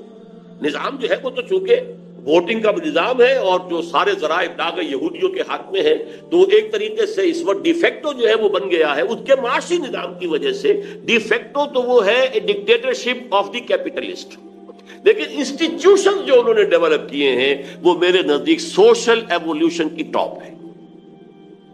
اس حوالے سے میں نے کہا کہ اگر یہ تین چیزیں داخل کر دی جائیں، اس دور کی بہترین جو ہے خلافت قائم ہو جائے۔ یہی وہ بات تھی کہ جو میں نے بڑی امیدوں کے ساتھ، خیال تھا 50 برس پورے پاکستان کو بننے کے بعد یہ ہوا ہے کہ مسلم لیگ کے نام سے ایک جماعت، وہ حقیقی مسلم لیگ ہے یا نہیں ہے، تو نام تو مسلم لیگ ہے نا، اس سے ایک جماعت آئی ہے، اتنا ہیوی مینڈیٹ اسے ملا ہے. پھر یہ کہ خاندان وہ ہے جو مرکزی حکومت میں اور سب سے بڑے صوبے کی حکومت میں جو ہے برسر اقتدار آیا ہے، جو کم سے کم ہماری مذہبی روایات کا تو کم سے کم کاربند ہے، ان کا احترام کرنے والا ہے مذہب کے سطح پر. توقع ہوئی اور ایک خط میں نے چھوٹا سا لکھا تھا، اور میاں شریف صاحب تینوں بیٹوں کو لے کر آ گئے، پھر دوبارہ بھی آ گئے. میں نے ان کے سامنے رکھا کہ آپ سب سے پہلے شروع کریں دستور سے، دستور کی منافقت ختم کیجئے، اس میں جو لیکیونا ہے وہ ختم کر دیجئے. یہاں شک آیا ہو، وہ ہم نے خاص طور پر ندائے خلافت کا ایک اسپیشل ایشو شائع کیا تھا، تکمیل دستور خلافت. خلافت کے دستور کے اعتبار سے جو خلا ہے، جو چھوڑے ہوئے آپ نے، جو چور دروازے، وہ بند کر دیجئے. اس کا پورا لفظ بلفظ جو ہے سدھی ہے. اور جب پرائم منسٹر ہاؤس کے اندر ملاقات کی ان سے جا کر میں نے اپنے وفد کے ساتھ، تو وہاں جنرل عبد المجید ملک نے 2 دفعہ کہا کہ میاں صاحب انہوں نے تو کام اپنا کر دیا ہے، اب تو آپ کا کام ہے. اور 2 ہی مرتبہ نواز شریف صاحب نے کہا جو اپنے راجہ ظفر الحق صاحب سے کہ راجہ صاحب بس پھر تیاری کیجئے اور یہ امینڈمنٹ تیار کیجئے. وہ امینڈمنٹ آئی ہے 15ویں، تو وہ جس شکل میں آئی ہے بیڑا غرق. اس کے اندر جو ہے وہ اپنی ایک خصوصی اختیار قائم کرنے کے لیے، اور اس کے اندر جو ہے دودھ کچھ تھوڑا سا دیا بھی ہے، ایک جملہ اس میں صحیح ہے، باقی اس میں مینگنیاں جو ڈالی گئی ہیں اس نے جو ہے اس کو ختم کر کے رکھ دی. یہ حال جو ہے، اور یہ وہ اسی منافقت کی بات، وعدے اور وعدہ خلافی. اتنے اونچے لیول کا آدمی جو ہے کسی ملک کے اندر، اگر وہ یہ کر رہا ہو. بہرحال خلافت کیا ہے اس پہ تو میں اس سے زیادہ اب نہیں جاؤں گا. معاشی نظام، سماجی نظام، چونکہ آج خاص طور پہ اعلان کر دیا ہے عبدالرزاق صاحب نے کہ 50% پر وہ کتاب آپ کو مل جائے، اس کتاب کو پڑھیے. اصلاً خلافت کیا ہے، جب تک نبوت جاری تھی وہ کیا تھی، خلافت راشدہ میں کیا تھی، اور اب کیا ہوگی، اس میں کیا فرق ہوگا. ایگزیکٹ خلافت راشدہ دوبارہ نہیں آ سکتی. خلافت راشدہ زمینہ تھا دور نبوت کا. جتنا تزکیہ محمد رسول اللہ نے کر دیا تھا صلی اللہ علیہ وسلم لوگوں کا، آج تو ہم توقع نہیں کرتے. وہاں لائف لانگ خلافت تھی، اور خلیفہ کے جتنے اختیارات تھے اس پہ کوئی چیکس اینڈ بیلنسز نہیں تھے. یہ چیزیں تو ہم آج نہیں کر سکتے. آج تو ہمارے پاس اس طرح کے لوگ موجود نہیں ہیں. ہمیں تو چیکس اینڈ بیلنسز کا نظام رکھنا پڑے گا. انسٹیٹیوشن جو ڈیولپ ہوئے وہ لینے پڑیں گے. بہرحال اس میں تفصیل میں نہیں جانا چاہتا. اب آخری بات، قائم کیسے ہوگا. دیکھیے سب سے پہلی بات تو یہ کہ ایک لفظ توبہ، یا ایھا الذین آمنوا توبوا الی اللہ توبۃ نصوحا. اے ایمان والو توبہ کرو اللہ کی جناب میں، لیکن خلوص کے ساتھ، اخلاص کے ساتھ. اور یہ توبہ اشخاص سے، افراد سے شروع ہوگی. افراد کے ہاتھوں میں ہے اقوام کی تقدیر، ہر فرد ہے ملت کے مقدر کا ستارہ. یہ افراد توبہ کریں گے. اور توبہ کا مطلب کیا ہے؟ دیکھیے کل کی کل شریعت پر نہ میں عمل کر سکتا ہوں نہ آپ کر سکتے ہیں. شریعت میں تو یہ بھی ہے کہ چور کا ہاتھ کاٹو، نہ میں کاٹ سکتا ہوں نہ آپ کاٹ سکتے ہیں جب تک کہ نظام نہیں بدلے گا. لیکن جتنی شریعت پر آج میں عمل کر سکتا ہوں، چاہے نکو بن جاؤں، معاشرے میں وہ کہیں دقیانوسی ہے، لیکن شریعت پر عمل کرنا ممکن ہو، اس پر عمل کرنا لازماً ضروری ہے، تب توبہ صحیح ہوگی. ورنہ وہ توبہ یہ نہیں ہے کہ آپ نے، تارڑ صاحب نے جیسے کہا تھا کہ ایک یوم توبہ منا لو. کوئی توبہ کی تسبیحیں کرنے سے توبہ نہیں ہوتی. اپنی معاشرت، اپنی معاش سے جو ہمارا دائرہ ہے، جو چیزیں خلاف اسلام میں نکال باہر کرو، یہ توبہ کی شرط لازم ہے. یہ توبہ، توبوا الی اللہ توبۃ نصوحا. اور اب میں اس میں 3 کا ذرا پہاڑا پڑھوں گا آپ کے سامنے. 3 آیتیں سورہ آل عمران کی، 102، 103، 104. سہ نکاتی پروگرام، میری کتاب بھی موجود ہے اس پر، امت مسلمہ کے لیے سہ نکاتی پروگرام. پہلا کیا ہے؟ یا ایھا الذین آمنوا اتقوا اللہ حق تقاتہ ولا تموتن الا وانتم مسلمون. پہلے تو افراد خود اللہ کا تقوی اختیار کریں، اور وہ مسلمان ہو، عملاً مسلمان. وہ مسلمان جس کے لیے اقبال نے کہا ہے، چمی گویم مسلمانم بے لرزم کہ دانم مشکلات دائلارا. وہ مسلمان. جب تک یہ نہیں ہوگا کچھ نہیں ہوگا. نعروں سے، جلوسوں سے، جلسوں سے، دھرنوں سے کچھ نہیں ہوگا. آپ ڈسٹیبلائز کر دیں گے کسی گورنمنٹ کو، کوئی ہنگامہ ہو جائے گا، ہو سکتا ہے حکومت ختم ہو جائے، کسی کی بساط نپٹ جائے، کوئی اور بساط کھل جائے، چہرے بدل جائیں. جب تک افراد کے اندر، اشخاص جب تک تیار نہیں ہوں گے، افراد جب تک نہیں ہوں گے کہ جو شریعت پر کاربند. نمبر 2 نقطہ کیا ہے؟ وَاعْتَصِمُوا بِحَبْلِ اللَّهِ جَمِيعًا وَلَا تَفَرَّقُوا. ایک بات میں اور عرض کر دوں آپ سے وہ ایک بڑی پرانی نظم ہے، دولت ہست کے یابی سر راہ گاہے، تے شود جلوہ 100 سالہ بآہے گائے، زیادہ 100 سالہ بآہے۔ کبھی ایسا بھی ہوتا ہے کوئی اچانک بھی کوئی چیز ہو جاتی ہے، اللہ تعالیٰ کی طرف سے کوئی شکل ہو جائے، جیسے خلافت جو حضرت داؤد کی ہوئی تھی بالکل اچانک ہوئی تھی۔ یہ نہیں تھا کہ حضرت داؤد نے پہلے لوگوں کو جمع کیا ہو، ایک جماعت بنائی ہو، ایک جمعیت بنائی ہو، پھر اس کی جد و جہد ہوئی ہو، پھر کوشش کر کے اور پھر وہ جو نظام قائم ہو، نہیں، وہ تو بنی اسرائیل کی اور ان کے دشمنوں کی ایک جنگ ہو رہی تھی، جالوت جو مشہور ہے، گولیت، جنگ کے اندر وہ سب سے پہلے باہر نکلا اور وہ غرق آہن تھا اور تھا بھی جو ہیکل، ادھر سے کوئی نہیں نکل رہا تھا، پورا لشکر جو ہے کانپ رہا ہے کہ اس کا مقابلہ کون کرے گا۔ حضرت داؤد ایک نوجوان لڑکے گڈریے، گوپیا ہاتھ میں، اس میں پتھر لے کے مارتے تھے، انہوں نے کہا میں تو اپنے گوپیے سے کے پتھر سے شیروں کے جبڑے توڑ دیتا ہوں، یہ نامختون، یہ گویا سب سے بڑی گالی ہے بنی اسرائیل کی جس کی ختنہ نہیں ہوئی۔ حضرت ابراہیم کی چونکہ سنت تھی ختنہ، تو جو بھی غیر ابراہیمی تھے وہ سب نامختون کہلاتے تھے، اس نامختون کو میں واصل جہنم کروں گا۔ انہوں نے اپنے گوپیے میں رکھ کر، بس نشانہ کچھ ایسا تھا کہ وہ جو آنکھ کا سوراخ تھا اس کی ذرا بکر میں، وہ اس میں سے وہ سیدھا جو ہے وہ پتھر گیا ہے اور کلیجے کو اس نے بھیجے کو جو ہے پاش کر دیا، مر گئے۔ یہاں سے وہ ابھرے، پھر اللہ نے انہیں بادشاہت دے دی، طالوت نے اپنی بیٹی بیاہ دی، بادشاہ ہو۔ یہ اس طریقے سے بھی ہو سکتا، اللہ کرنا چاہے تو کوئی عجیب بات نہیں۔ ایران میں بہرحال انہوں نے اپنے علماء کی حکومت قائم کی، بادشاہ کے دور سے بہت بدلے ہیں، بہت بدلے ہیں، بہت بدلے، کوئی شک نہیں۔ ہوا کیا تھا، جیسے یہاں اینٹی بھٹو تحریک تھی ویسے ہی وہاں پر سیاسی تحریک شروع ہوئی تھی، لیکن یہ کہ وہاں اس میں لیفٹسٹ بھی تھے، رائٹسٹ بھی تھے، لبرلز بھی تھے، آرتھوڈاکس بھی تھے، اور ان سب نے مل کر جو ہے تحریک چلائی۔ یہاں بھی یہی تھا، 9 جماعتیں تھیں، اس میں لبرل بھی اور آرتھوڈاکس بھی اور بریلوی بھی، دیوبندی بھی، اہل حدیث بھی، پھر یہ کہ ولی خان بھی اور پگاڑا بھی اور اصغر خان بھی، سبھی تھے۔ ایسے ہی وہاں بھی تھا، تودے پارٹی بھی تھی، عوام بھی تھے، مہدی بازرگان جیسے لوگ بھی تھے، علماء بھی تھے، مجاہدین خلق بھی تھے، ایک پولیٹیکل موومنٹ تھی جو یہاں تھی۔ پی این نے بعد میں اسے آپ نے بپتسمہ دے کر نظام مصطفیٰ تحریک بنا دیا، وہاں پر بھی یہی تھا، لیکن یہ کہ یہاں آرمی نے اس کو کو کیا ہے، کو بائی آرمی، وہاں کو بائی کلرجی ہو گیا۔ یہ بھی ایک اتفاقاً بات ہو گئی۔ محض علماء جو ہیں وہ اس پوزیشن میں نہیں تھے کہ وہ انقلاب برپا کر دیتے اور شاہ کے خلاف مقابلے میں کھڑے ہو جاتے۔ وہ تو اتفاق یہ کہ ان کی چونکہ علماء کی تنظیم بڑی مضبوط تھی، گریڈیشن بڑی نمایاں تھی، واضح تھی، اور ان کے اندر ایک شخص جو ہے بہت نمایاں طور پر جو ہے آؤٹ اسٹینڈنگ اس کا ایک مقام بن چکا تھا، اس نے کو کر لی۔ اسی طریقے سے افغانستان میں کیا ہوا، کوئی دعوت نہیں، کوئی جماعت نہیں بنی، کوئی اس کے لیے کوئی جد و جہد نہیں ہوئی، وہ تو یہ کہ ایک مصیبت آ پڑی، کمیونسٹ ریولوشن آیا تو کچھ لوگ کھڑے ہوئے، محدود چند جنہوں نے اس کے مقابلے میں کوشش کی، محدود چند لوگ، لیکن جب روسی فوج آ گئی تو اب علماء کے نزدیک بھی قتال فرض ہو گیا کہ کسی مسلمان ملک پر اگر غیر مسلم جو ہے کوئی حکومت حملہ کرے تو قتال فرض ہو جاتا۔ اب یہ ہمارے جو ٹریڈیشنل علماء وہ کھڑے ہو گئے، قوم کے اندر یہ جذبہ تھا حریت کا، تو جو بھی ہوا امریکہ نے جس قدر سپورٹ کیا، مدد دی، روسی چلے گئے، اب وہ آپس میں لڑے۔ ان کی آپس کی لڑائی سے جو لوگ تنگ آ گئے تھے تو اس میں چند نوجوان اٹھے ہیں اور اللہ نے انہیں کامیابی دے دی ہے۔ وہ طالبان کی حیثیت سے 95% رقبے کے اوپر اس وقت جو ہے، اور انہوں نے چونکہ علماء تھے، طالب علم تھے، انہوں نے اسلامی جو ہے قوانین نافذ کیے۔ فرق صرف یہ ہے کہ ایران میں خالص فقہ جعفری ہے، یہاں خالص فقہ حنفی ہے۔ اس سے زیادہ وسعت نظر نہ وہاں ہے نہ یہاں ہے،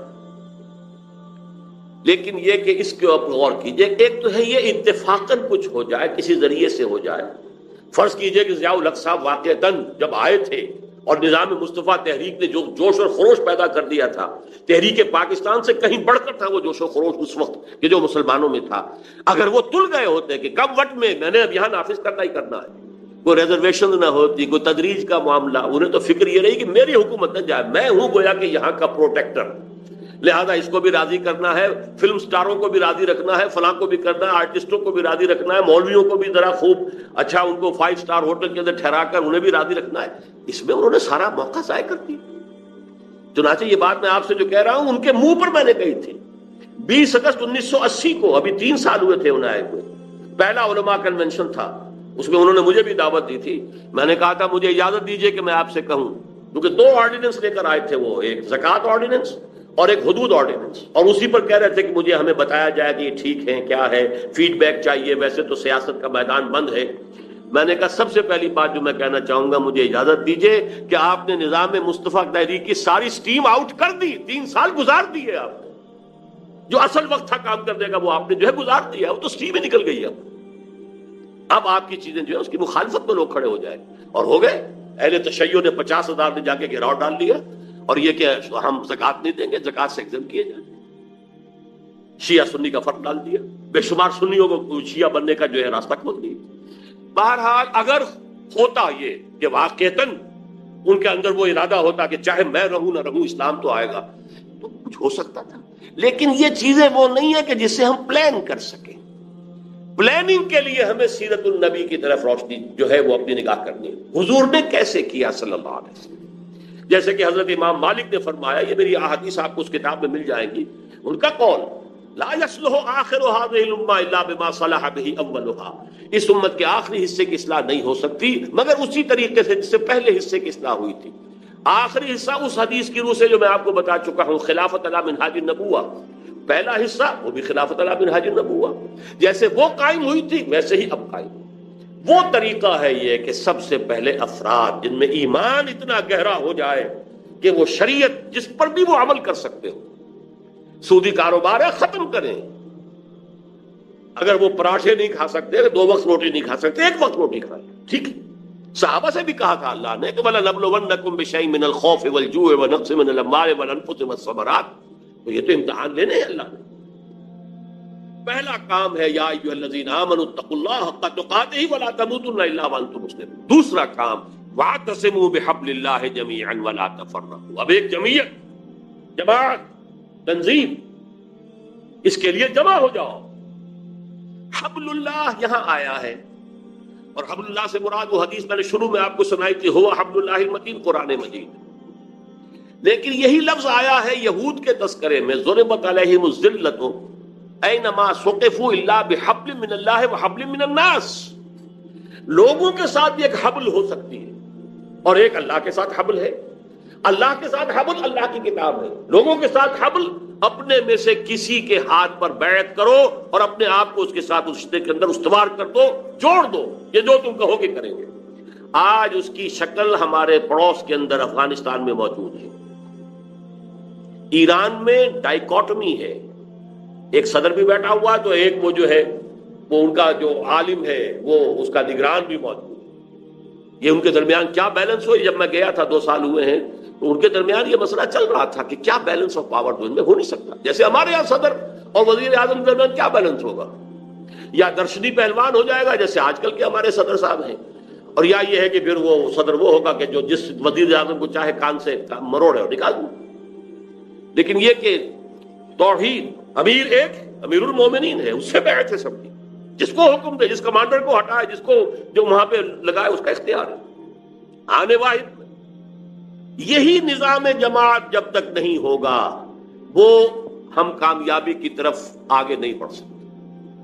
تیسرا کام کیا ہوگا وہ اگلی آیت میں ہے، وَلْتَكُن مِّنكُمْ أُمَّةٌ يَدْعُونَ إِلَى الْخَيْرِ وَيَأْمُرُونَ بِالْمَعْرُوفِ وَيَنْهَوْنَ عَنِ الْمُنكَرِ وَأُولَٰئِكَ هُمُ الْمُفْلِحُونَ۔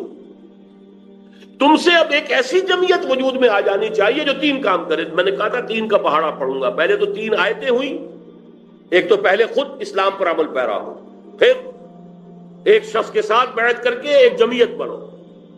نمبر 3 اس میں 3 چیزیں ہیں۔ نمبر 3 میں تم سے ایک ایسی جمعیت وجود میں آنی چاہیے جو صرف 3 کام کرے۔ الیکشن کا اس میں ذکر نہیں ہے، پاور پالیٹکس کا نہیں ہے۔ یدعون الی الخیر، خیر کی دعوت دیں، یامرون بالمعروف، نیکی کا حکم دیں، وینہون عن المنکر، اور بدی سے روکیں، صرف 3 کا۔ وَأُولَٰئِكَ هُمُ الْمُفْلِحُونَ، ان کی ساری محنت سے کوئی اور نتیجہ نکلے نہ نکلے، انہیں تو فلاح مل جائے گی، وہ تو کامیاب ہو جائیں گے اللہ کے ہاں، وہ تو سرخرو ہوں گے۔ اولئک هم المفلحون، وہی ہوں گے فلاح پانے والے جو یہ 3 کام کر رہے ہیں۔ بس اس میں جو تیسری شے ہے، تیسری شے، اس کے پھر 3 لیول ہیں جو محمد رسول اللہ نے بیان کی ہے۔ پھر وہ 3 کا عدد میں گنوا رہا ہوں، 3 آیتیں، 102، 103، 104، ایک سٹیپ آ گیا ان میں۔ افراد کی تیاری پہلی آیت، ایک جمعیت، جماعت، تنظیم دوسرا، اس کا کام کیا ہوگا؟ 3، دعوت الی الخیر، امر بالمعروف نہی المنکر، اور نہی عن المنکر کے 3 لیولز ہیں۔ من رأى منکم منکرا فلیغیرہ بیدہ فإن لم یستطع فبلسانہ فإن لم یستطع فبقلبہ وذلک اضعف الایمان۔ ابو سعید خدری سے روایت ہے، مسلم شریف کی روایت ہے، اے مسلمانوں تم میں سے جو شخص بھی کسی بدی کو دیکھے اس کا فرض ہے کہ اسے طاقت سے روکے، بدلے اسے، یغیرہ بیدہ، فإن لم یستطع، اگر اس کی استطاعت نہ رکھتا ہو، فبلسانہ، زبان سے تو کہے، اللہ کے بندے باز آ جاؤ، مت کرو، چھوڑ دو ان چیزوں کو، یہ غلط کام ہے، یہ تو کرو، زبان تو کھولو۔ فإن لم یستطع، اگر اس کی بھی طاقت نہ ہو، اور اس کی 2 شکلیں ہو سکتی ہیں، یا تو اپنے اندر ہمت نہیں ہے اتنی، یا یہ کہ حالات ایسے بنا دیے گئے کہ زبان کھولنے پر بھی زبان کھینچی جا رہی ہو، جیسا کہ سعودی عرب میں ہے۔ کتنے علماء اس وقت جو ہے وہاں پابند سلاسل ہیں، سڑ رہے ہیں بہت جیلوں کے اندر، صرف اس بات پر کہ یہ امریکن افواج یہاں کیوں آ گئی، نہیں بول سکتے۔ اب ان کے خطبے لکھے ہوئے آتے ہیں، وہی ان کو پڑھ کے سنانے ہیں، اپنے منہ سے کچھ نہیں کہہ سکتے۔ حالات ایسے ہو گئے تو کیا کرے گا آدمی؟ تو فب قلب ہی، دل سے نفرت تو شدید ہو، ریکنسائل تو نہ کریں، ان کے ساتھ معاونت تو نہ کریں، ان کی چاکری تو نہ کریں، اس کو ذہناً تسلیم تو نہ کریں، اسے دل سے تو نہ مانیں، نفرت۔ اور فرمایا وذالک اضعف الایمان، یہ ایمان کا کمزور ترین درجہ ہے۔ بس اسی میں وہ آخری سٹیج بھی ہے۔ اب ایسی جو بھی جمعیت ہو، ہم نے اللہ کا نام لے کر تنظیم اسلامی کے نام سے ایک ایسی جمعیت ہم بنا رہے ہیں، اللہ کرے کہ وہ معتدبہ ہو جائے، اتنی بڑی ہو جائے۔ ابھی تو ہم یہ کہ کہتے ہیں بھائی یہ نہ کرو اور یہ کرو، دیکھو خدا کے لیے باز آ جاؤ، یہ کام نہ کرو۔ ہم نے کافی وقت لگایا ہے، پیسے خرچ کیے ہیں، محنتیں کی ہیں، ان کے ہاتھ ان کے سامنے خوشامدیں بھی کی ہیں۔ جب میں جا کر ملا ہوں، میرے آنکھوں میں آنسو بھی آ گئے تھے۔ میں نے کہا تھا میاں نواز شریف صاحب، آپ کو نہیں پتا یہ ملک کیسے بنا ہے، یہ ہمیں معلوم ہے۔ جو 20 دن میں پیدل چل کر حصار سے سلیمان کی ہڈوک پہنچے، انہیں پتا ہے یہ ملک کیسے بنا تھا، اور ہر قدم پر آگ اور خون کے دریا تھے، ہر لہجہ حملے کا خطرہ تھا کہ ابھی سکھوں نے حملہ کیا اور ابھی ہندوؤں نے حملہ کیا، اور وہ تو اللہ نے بچانا تھا۔ اس قافلے کو 95,000 کا قافلہ تھا، بلیالی سے شروع ہوا تھا، ضلع حصار کا راجپوتوں کا ایک گاؤں، وہاں سے شروع ہو کر حصار سے بھی کچھ لوگ شامل ہو گئے، میرے والد صاحب بھی وہ اس میں گڈھا خرید کر ہم شامل ہو گئے۔ 10 میل لمبا تو گڈھے کی قطار بنتی تھی اس کی، اور روزانہ 10 میل کا اس کا فاصلہ تھا۔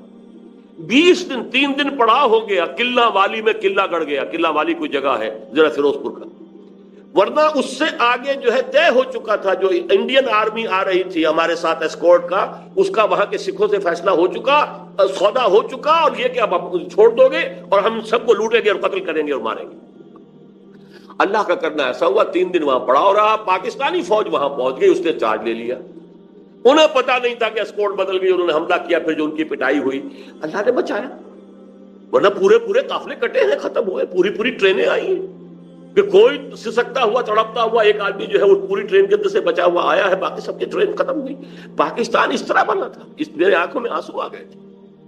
میں نے کہا آپ کو کیا پتا پاکستان کیسے بنا ہے، لیکن یہ کہ اس کو کس لیے، کن امیدوں سے، کن ارمانوں سے ہم نے یہ ملک بنایا تھا، تو خدا کے لیے پہلا قدم اٹھائیے، اس دستور کے اندر جو منافقت ہے اس کو نکالیے تاکہ گاڑی چلے۔ ہم نہیں کہتے کہ کوئی خونی انقلاب آئے، یہاں پر دستور کی گاڑی ہو جائے گی۔ آپ فیڈرل شریعت کورٹ کے اوپر سے پابندیاں ہٹا دیجئے، فیڈرل شریعت کورٹ کے ججز کا بھی معیار جو ہے ہائی کورٹ اور سپریم کورٹ کے ججوں کے مساوی کیجئے، پھر یہ کہ ان کے ہاتھ کھول دیجئے، جس شے کو وہ کہتے ہیں کہ یہ حرام ہے۔ میں نے ضیاء الحق سے یہ کہا تھا، یہ 5 جولائی 1982 کی بات ہے، جب میں یہی گورنر ہاؤس میں ان سے ملا ہوں، میں نے کہا تھا آپ اپنے ماتھے پر کلنک کا ٹیکا لیے پھر رہے ہیں۔ میں نے تو محاورہ بولا تھا، پھر مجھے خیال آیا کہ میں نے کیا کہہ دیا، ان کے ماتھے پر چونکہ محراب تھا بنا ہوا سجدے کا، تو بہرحال انہوں نے، بہت سمجھدار متحمل آدمی تھے، انہوں نے اس کو نظر انداز کیا، کیوں آپ یہ کہہ رہے ہیں؟ میں نے کہا دیکھیے آپ نے فیڈرل شریعت کورٹ بنائی، اپنے ہینڈ پک ججز اس میں رکھے ہیں۔ ایک ملک غلام علی صاحب ہوتے تھے مرحوم، اللہ تعالیٰ مغفرت کرے، مولانا مودودی کے ساتھیوں میں سے، ایک پیر کرم شاہ صاحب تھے، ایک یہ تقی عثمانی صاحب تھے۔ ان کے علم پر، تقوی پر، تدین پر، دیانت پر، فراست پر آپ کو اعتماد ہے، تبھی آپ نے پک کیا ہے کہ ہاں میں نے کہا پھر آپ نے ان کے ہاتھ باندھ دیے کہ فیملی لاس پر بھی بات نہیں کر سکتے. مالی قوانین کے ضمن میں آپ کہہ سکتے ہیں کہ ایک دم نظام نہیں بدل سکتا, یہ طوفان آ جائے گا, اس میں وقت لگے گا, ٹھیک ہے. آئلی قوانین جس کو انگریز نے نہیں چھیڑا, پورے جو ہے یہاں حکومت کر کے چلا گیا, اس نے ہمارے جو ہے پرسنل لا کے اندر ہاتھ نہیں ڈالا. مسلمانوں نے بھارت نے آج تک ہندوؤں کو جو ہے اپنے پرسنل لا میں دخل اندازی کی اجازت نہیں دی, اور انہوں نے مارے کھائی ہیں سینکڑوں نے. جو ہے جب وہ ایک شاہ بانو کیس کا فیصلہ آ گیا تھا جس میں دخل اندازی ہو رہی تھی, سینکڑوں مسلمانوں نے جانے دی ہیں. تب جا کر جو ہے راجیو گورنمنٹ نے گھٹنے ٹیکے ہیں کہ یہاں پر مسلمانوں کے پرسنل لا کے اندر کوئی عدالت دخل نہیں دے سکتی. اور تم نے وہ قانون بنا دیے جن کو سب نے کہا کہ غیر اسلامی. میں نے کہا یہ میں یہ نہیں کہتا جو میں کہتا ہوں وہ آپ کریں, آپ اپنی عدالت کے ہاتھ کھول دیجئے. چودھری غلام احمد پرویز اس وقت تک زندہ تھے. میں نے کہا کہ وہ چونکہ وہ ہے مصنف ان آئلی قوانین کے, ایوب خان کے دور میں جس شخص نے بنا کر دیا تھا یہ آرڈیننس, میں نے کہا وہ بھی آ جائے, آرگو کر لے کہ یہ کتاب و سنت کے منافی نہیں ہے. میں خوش, عدالت کا ہاتھ کھول. تو پھر یہ ان خواتین کو کون مطمئن کرے گا؟ میں نے کہا یہ آپ کی سوچ کا عالم ہے. تو یہ لیجئے میں اپنا استعفیٰ لکھ کے لایا ہوا ہوں ساتھ, میں نے استعفیٰ دیا شورا سے. سیدھی سی بات.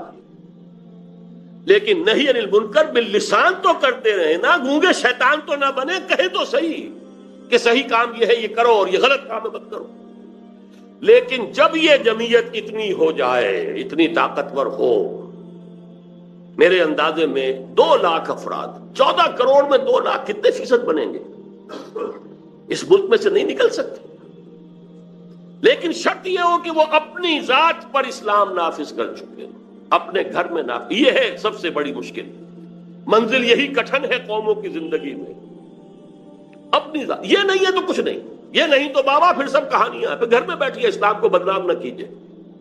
آئیے اس پر کاربند ہو کر پھر ایک شخص سے بیعت کیجیے. پھر جب تک وہ تعداد کافی نہیں ہے, دعوت الی الخیر, امر بالمعروف نہیں, وہ سب زبان سے ہوگا, زبان سے ہوگا, قلم سے ہوگا, ویڈیو سے ہوگا, آڈیو سے ہوگا, اخبارات سے ہوگا, کتب سے ہوگا, جرائد سے ہوگا, سب باللسان ہے.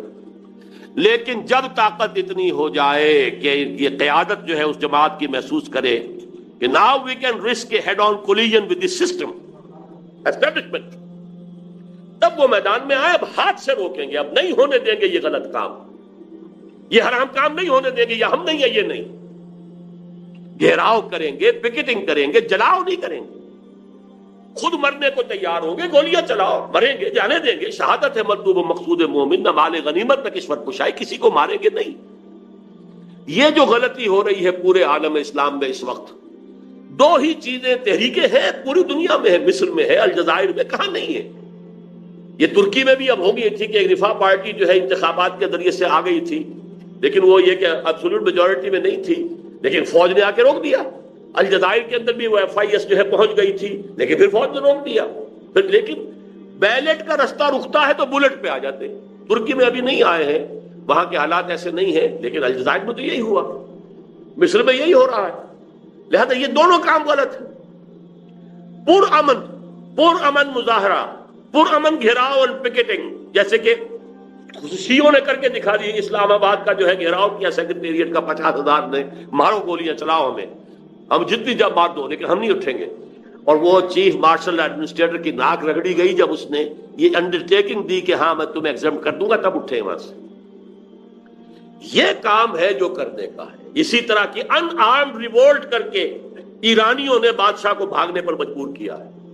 اسی کی مثال ہمارے یہاں آ گئی تھی. بھٹو نے کہا تھا میری کرسی بہت مضبوط ہے, لیکن جب بریگیڈیئر محمد اشرف گوندل نے یہاں, ہی ٹک دی لیڈ, جس نے انکار کیا کہ نو مور فائرنگ, نو مور شوٹنگ, ہم نہیں ماریں گے, اب go and have a political settlement. اس لیے کہ کون لوگ ہیں یہ, اور ان کے ٹھنکن, ہماری اپنی قوم کے لوگ ہیں, نوجوان ہیں, ہمارے ہیں, ہم انہیں کب تک ماریں گے.